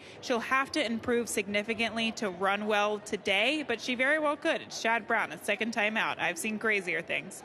The one Lady Scarlet, she's won her last 2. She picked up a stakes victory in a $100,000 race at Aqueduct in New York, and also won going 3/4 at Oaklawn Park. So she's been well traveled over the course of her career, Kentucky, New York, down to Hot Springs. So shipping into Keeneland back over to Kentucky shouldn't be a problem. But what does the inside post force her to do out of the chute going 7/8? I hate to use the word rabbit, but I do think that she's just going to be, the field is going to let her go, right? She has the rail. She's going to break out of the starting gate. She's going 7/8. It's the farthest distance she's ever been. She will be on the lead, and I think that will dictate everybody else's positioning from there. It might be a tough test for her, though, because everybody's going to be kind of breathing down her neck, and she's going to have to set the tempo early. It's a wonderful race coming up. It's our Sunday feature, Grade 3 $400,000 Beaumont Stakes, presented by Keeneland Select, is coming up next here at Keeneland Racecourse.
The horses are entering the track for Keeneland's 8th and featured race, 37th running of the Beaumont, presented by Keeneland Select, a Grade 3 stakes for 3-year-old fillies on the Beard course, about 7 furlongs over the fast main track.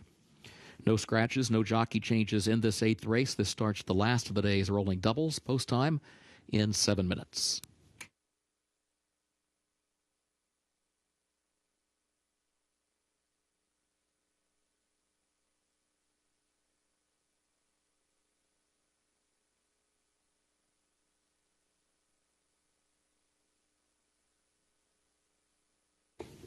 Parading to the post for the Beaumont, presented by Keeneland Select. Number 1, Lady Scarlet, owned by Paradise Farms Corporation of Peter Proscia and David Stodiker, trained by Mike Maker.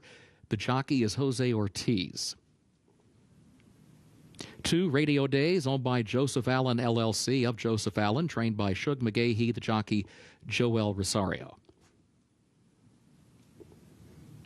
Number 3, Majestic Doro, owned by Chuck and Maribeth Sanford, LLC of Maribeth Sanford, trained by Brendan Walsh, the jockey Joe Talamo. 4, Gina Romantica, owned by Peter Brandt, trained by Chad Brown, jockey Irad Ortiz Jr. 5, Reagan's Decision, owned by Lael Stables of Roy Jackson, trained by Cherie DeVoe, the jockey Luis Saez. 6, Chi-Town Lady, owned by Castleton Lions of Shane Ryan, trained by Wesley Ward, the jockey John Velasquez. And 7, Matarea, owned by Godolphin LLC of Mohammed Al Maktoum and others, trained by Brad Cox, the jockey Flavian Pratt. The feature in 5 minutes.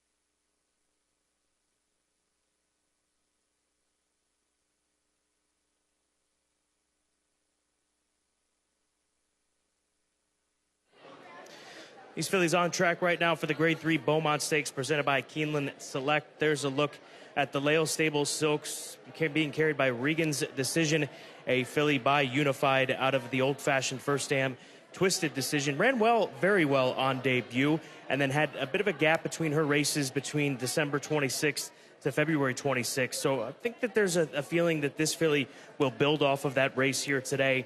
And getting that prep race we see with these fillies, 3-year-old fillies especially, it seems as though prep races are so key against stakes company when it comes to winning a race or performing at their best. So I wouldn't be shocked if this number 5 horse at 15-1 is able to outrun her odds here this afternoon in the Beaumont Stakes presented by Keeneland Select. The number 6 horse, Chi-Town Lady, Wesley Ward, with a filly that broke her maiden on debut back last year, part of that 2-year-old contingent of 2021 Gabby. But since then, she's just not shown the same sort of flash that we've seen from her on debut.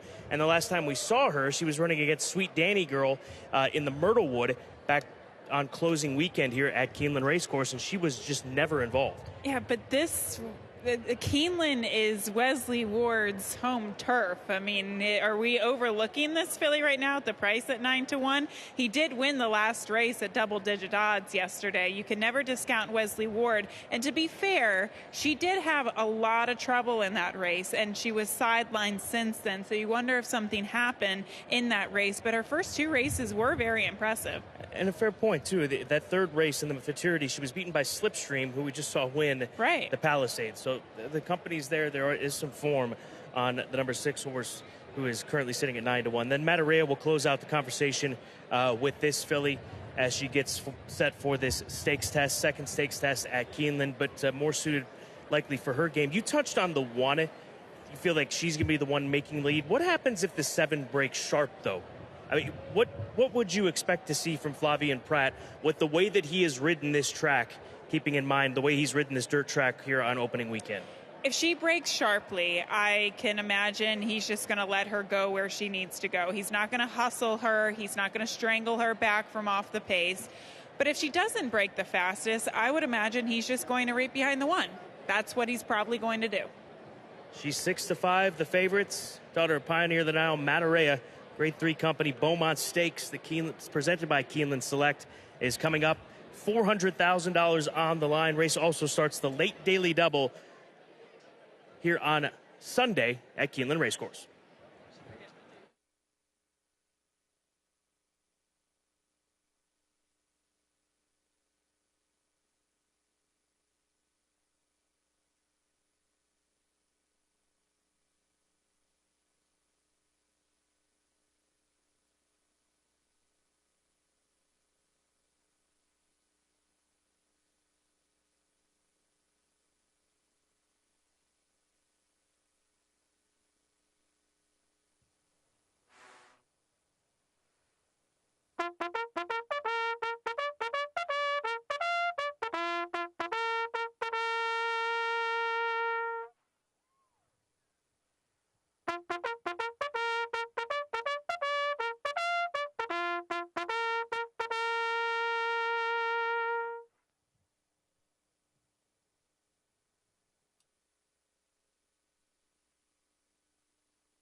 The horses have reached the starting gate for Keeneland's 8th and featured race, 37th running of the Beaumont, presented by Keeneland Select, Grade 3.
They are at the post.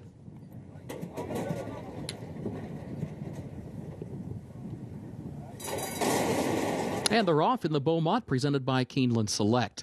There's Lady Scarlet from the inside, Matarea from the outside. These two come to the front in the opening strides. Lady Scarlet scoots up down toward the inside as they head up the back stretch, puts ahead in front, and Matarea right alongside in second, a length and a half. Reagan's Decision stalks the pace, a close third. Break of 3 lengths back to Gina Romantica in fourth. Chi-Town Lady fifth up on the outside. Radio Days against the rail in the sixth position by just a neck, and is joined by Majestic Doro, who is last as they head for the far turn.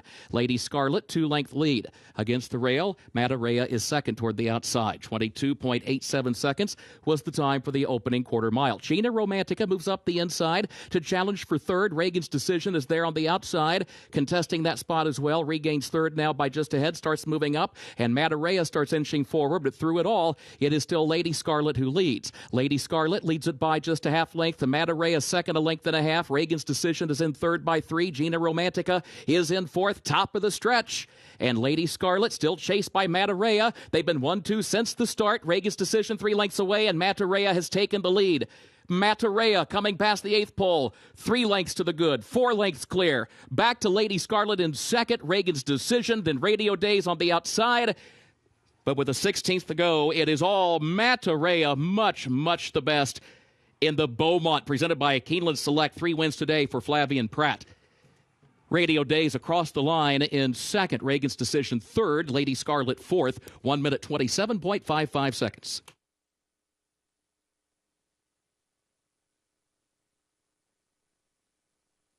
That is the visual definition of just being different class. Matarea sat just off the pace. Early pace set by Lady Scarlet, who broke sharp from the inside. She took the cues that Flavian Pratt was giving her, and once he asked for run, she decimates this field by open lengths in the Beaumont Stakes. This is a serious horse. I know she just won a grade 3, but she could potentially win a grade 1 in her near future. She, as you mentioned, decimated the field, and I'm also extremely impressed by what we've been seeing from Flavian Pratt here at Keeneland. Yesterday, he just put on a show in the Bluegrass, and today, once again, absolutely perfect ride, perfect performance by the 7 Matarea. Congratulations to Connection 725 unofficially in the 8th.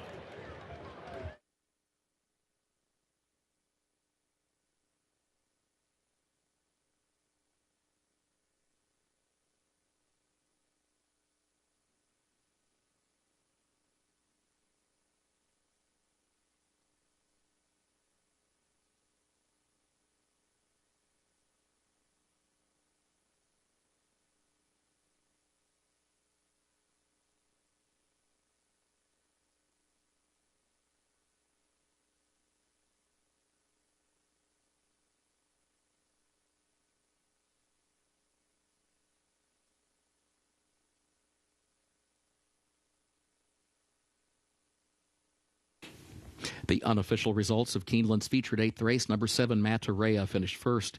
Number 2, Radio Days, was second. Number 5, Reagan's Decision, third. Number 1, Lady Scarlet, fourth. 7-2-5-1 unofficial.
Results of Keeneland's 8th race official.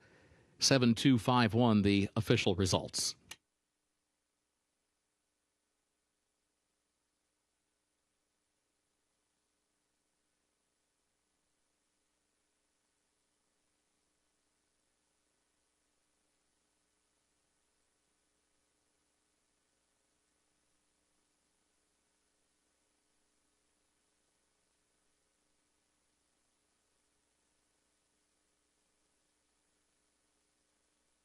The official winner of Keeneland's 8th and featured race, 37th running of the Beaumont, presented by Keeneland Select Grade 3.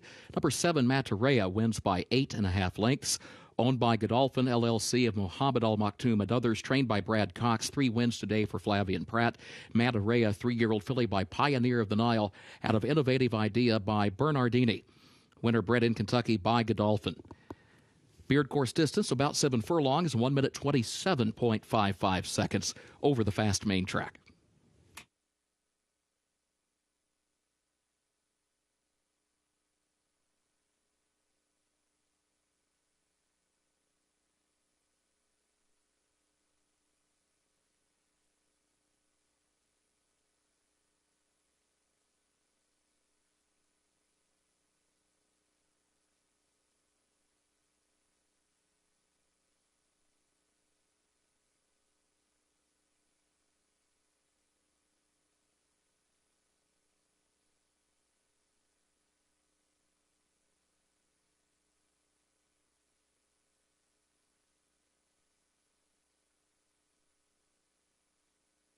On the turf course, the trophy presentation, Tom Larkin, charter member of Keeneland Select, makes the presentation of the Beaumont Trophy to the connections of Matarea.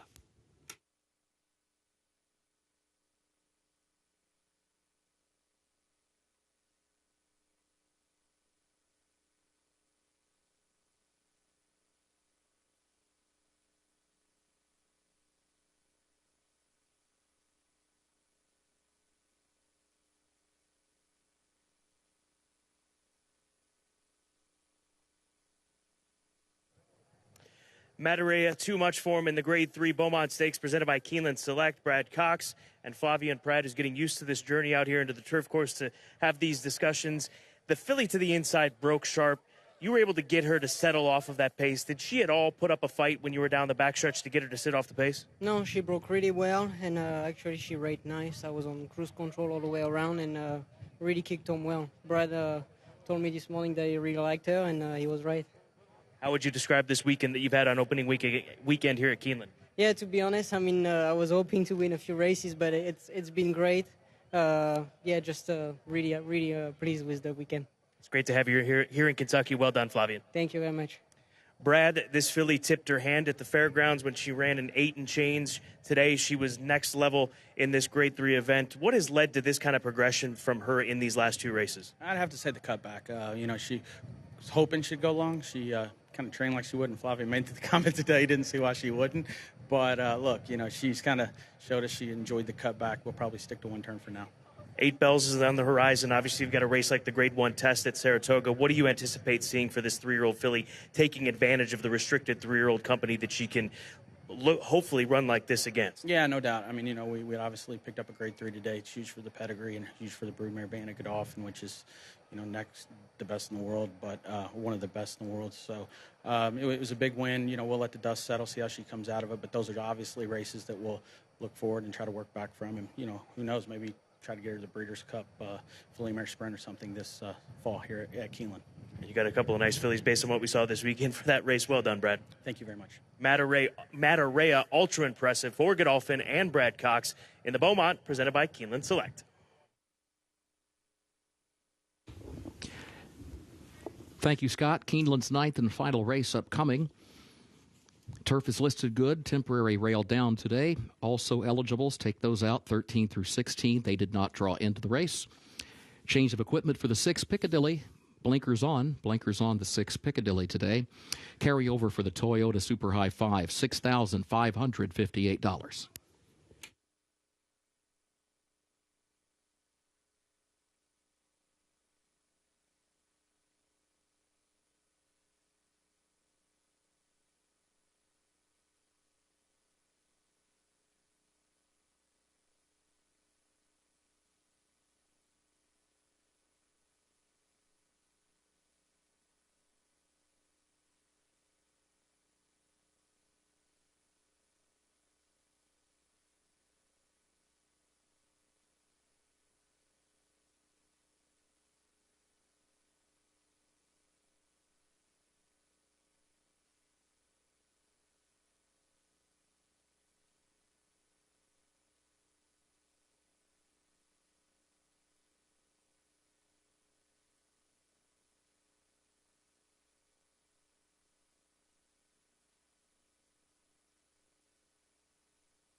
ninth and final on this Sunday card to close out opening weekend here at Keeneland Racecourse. Reminder, we'll be back at it on Wednesday with an 8-race card, so make sure you make an effort to join us, whether it be via Keeneland.com, the YouTube channel, or, of course, here on course at Keeneland Racecourse. But a very wide-open race again. We've got, between Gabby and I, we've got 6 different horses in our top 3, no overlap whatsoever.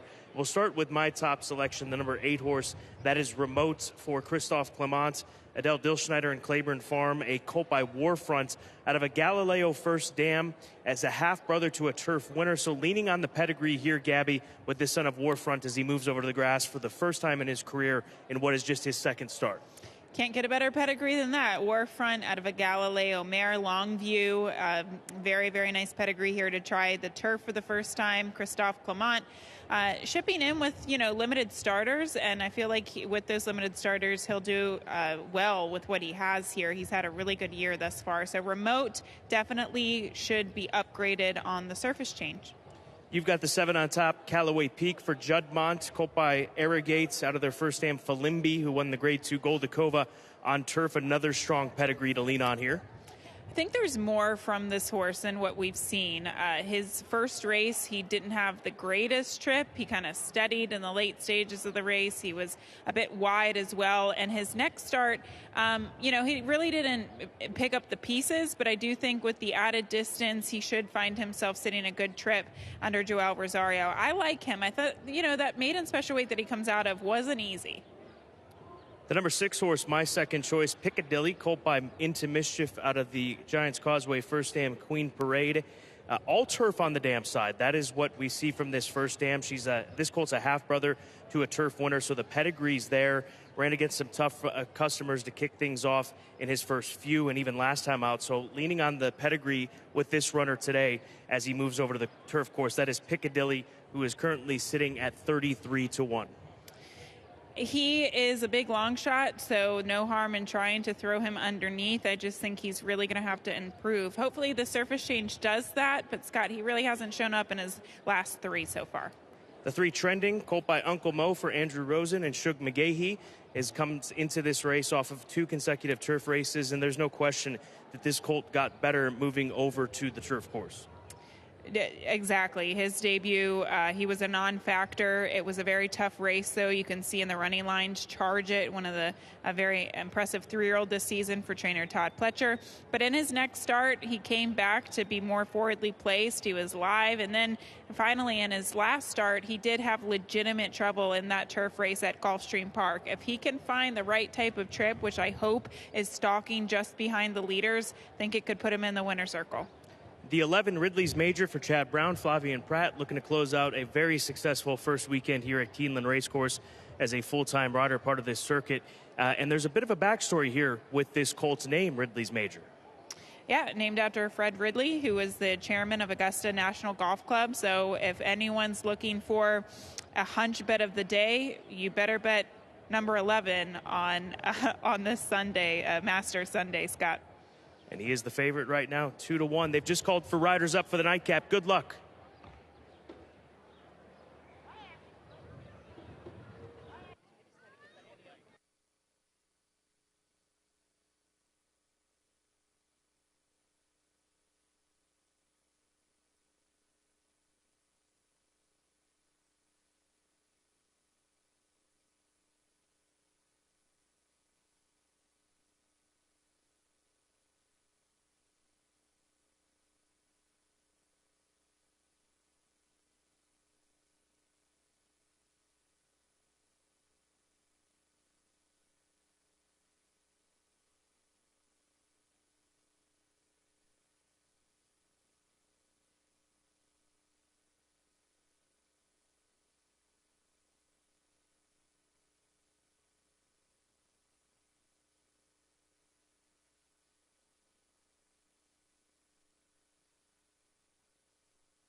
The horses are entering the track for Keeneland's 9th and final race.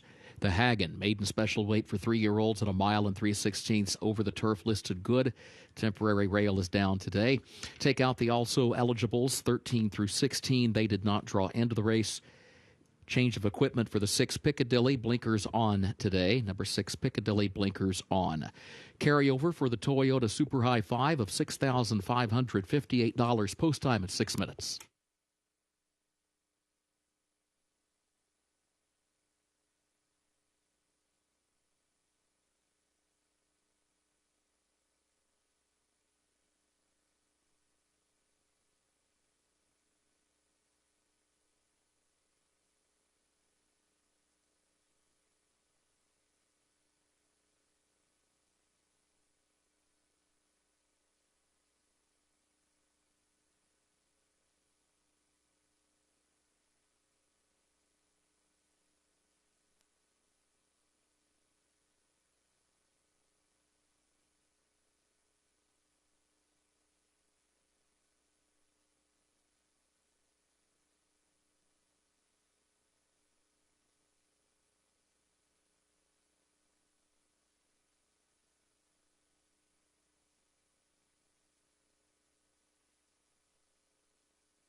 Less than 4 minutes away from the nightcap on this Sunday card. We'll start with the number 9 horse that we're taking a look at. 11 horse, excuse me, as we transition to the front side. Gabby Gaudet.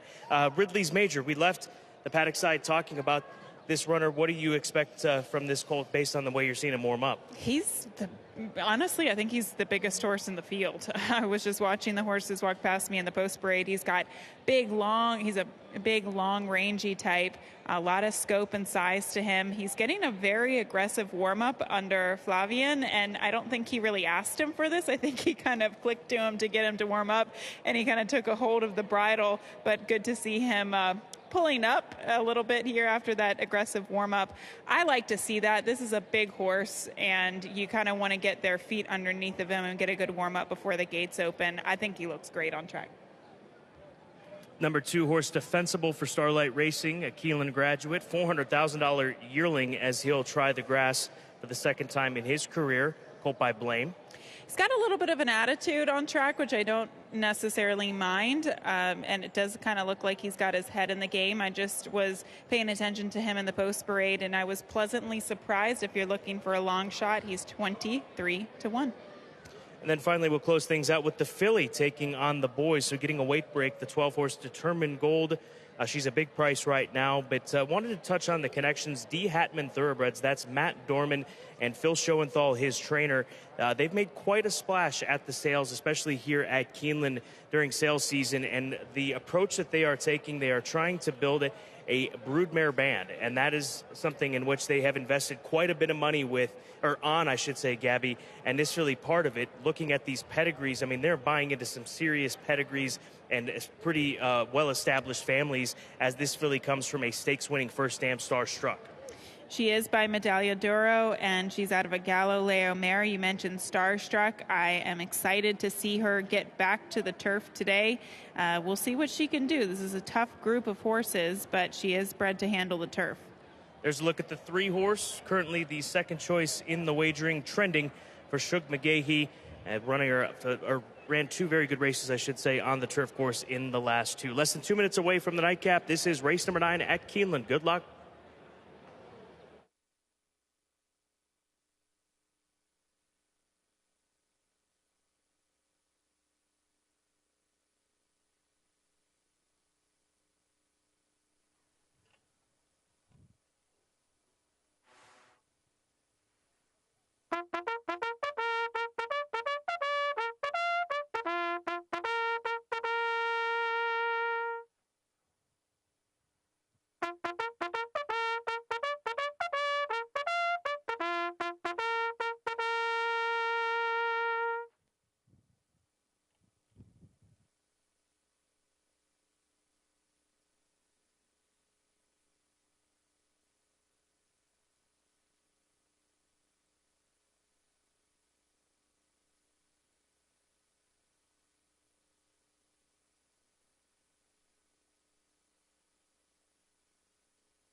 The horses have reached the starting gate for Keeneland's 9th and final race, the Hagen.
They are at the post.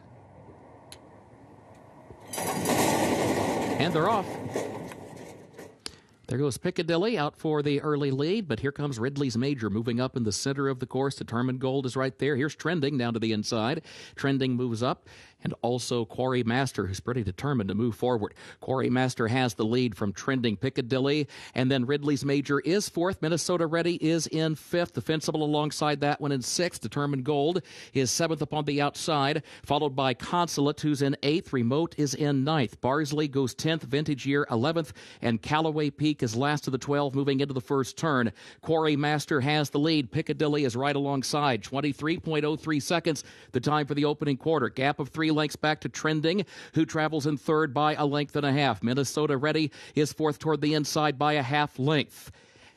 And then comes Ridley's Major, who's on the outside, running in the 5th position, about 7 lengths off the lead at this point at the midpoint of the backstretch. Determined Gold, another length behind that one, who takes toward the center of the course, and then Defensible between horses, followed by Consulate, Remote, Barsley, Vintage Year. Callaway Peak is last. It was 46.99 seconds for the first half mile. Piccadilly puts ahead in front into the far turn. Quarry Master second a length. Here's Trending trying to pick up the leaders, has to go to the far outside in the 3rd position. Determined Gold, the filly, is angling 5 wide around the far turn up to 4th. Consulate back toward the inside is in 5th. Ridley's Major is 6th, in behind Horses as they turn for home. Piccadilly, Quarrymaster going at it, trending alongside them. Ridley's Major looks for room. Determined Gold on the far outside. Consulate looks toward the inside. Trending a narrow lead. Determined Gold is right there. Consulate dives to the rail. And then Ridley's Major from 3rd. Trending has the lead, though. Determined Gold is 2nd. Ridley's Major is in 3rd. Remote runs late to 4th, but still far back.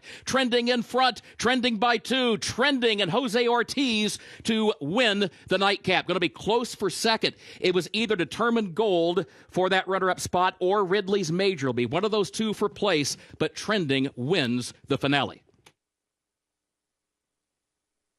As the second choice in the race, Trending. She goes off second choice here today, and she runs true to form in those 2 races down at Gulfstream Park. But how about the run from the 12 horse, the filly tackling the boys? She was so wide, but she never backed down once the race was on and continues to battle with the horse down to her inside. Keep an eye out for her in the future. She had such a wide trip, my goodness, but she ran so well despite that. But it does go to the colt by Uncle Mo, the 3, Trending for owner Andrew Rosen and trainer Shug McGahee, Jose Ortiz in the irons. The 3, Trending, gets the nightcap.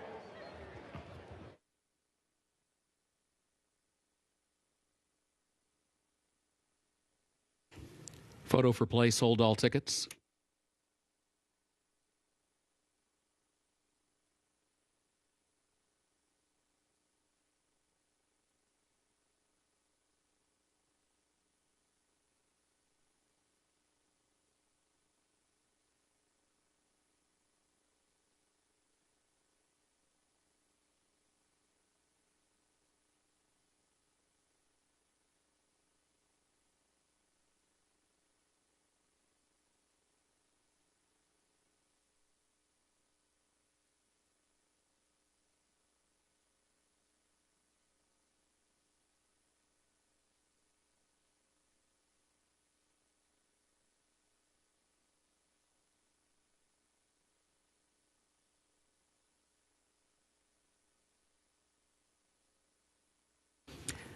The unofficial results of Keeneland's 9th race: number 3, Trending, was first.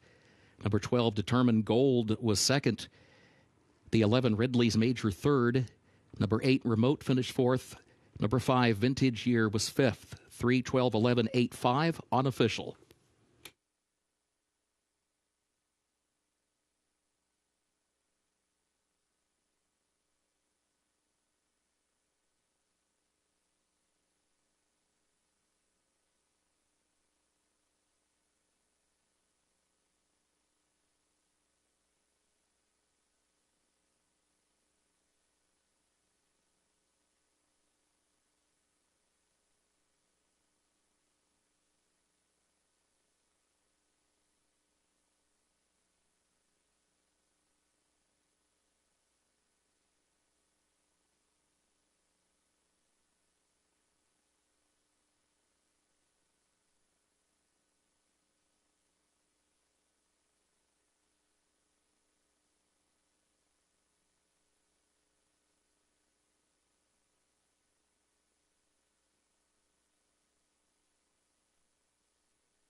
The unofficial winner of Keeneland's ninth and final race, the Hagen, number 3, Trending, owned by Andrew Rosen, trained by Shug McGahee, Jose Ortiz, the jockey. Trending, a 3-year-old son of Uncle Mo out of Taskin's Theory by Bernardini, bred in Kentucky by AR Enterprises, LLC. A mile and 3/16 over the turf, listed good in 1 minute 56.28 seconds.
In the winner's circle, the Hagen Trophy presentation to the connections of the now official winner, number 3, Trending. 3:12:11.85. Those results official for Keeneland's ninth.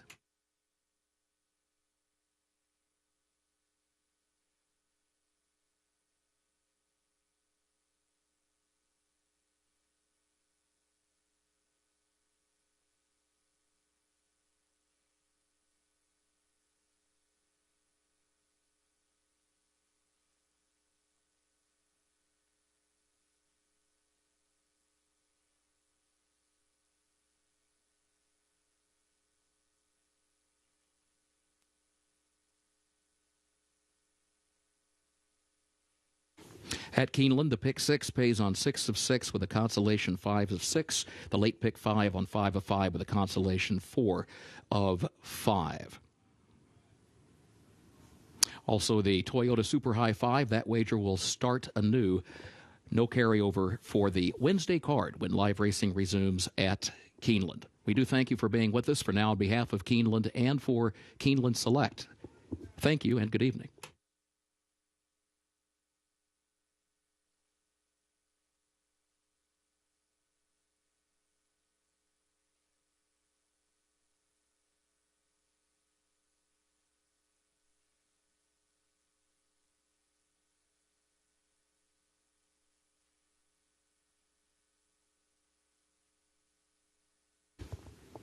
This reminder, the second floor grandstand, including the sports bar and the mezzanine bar, will remain open for another 30 minutes. You may advance wager any races scheduled to occur after that time.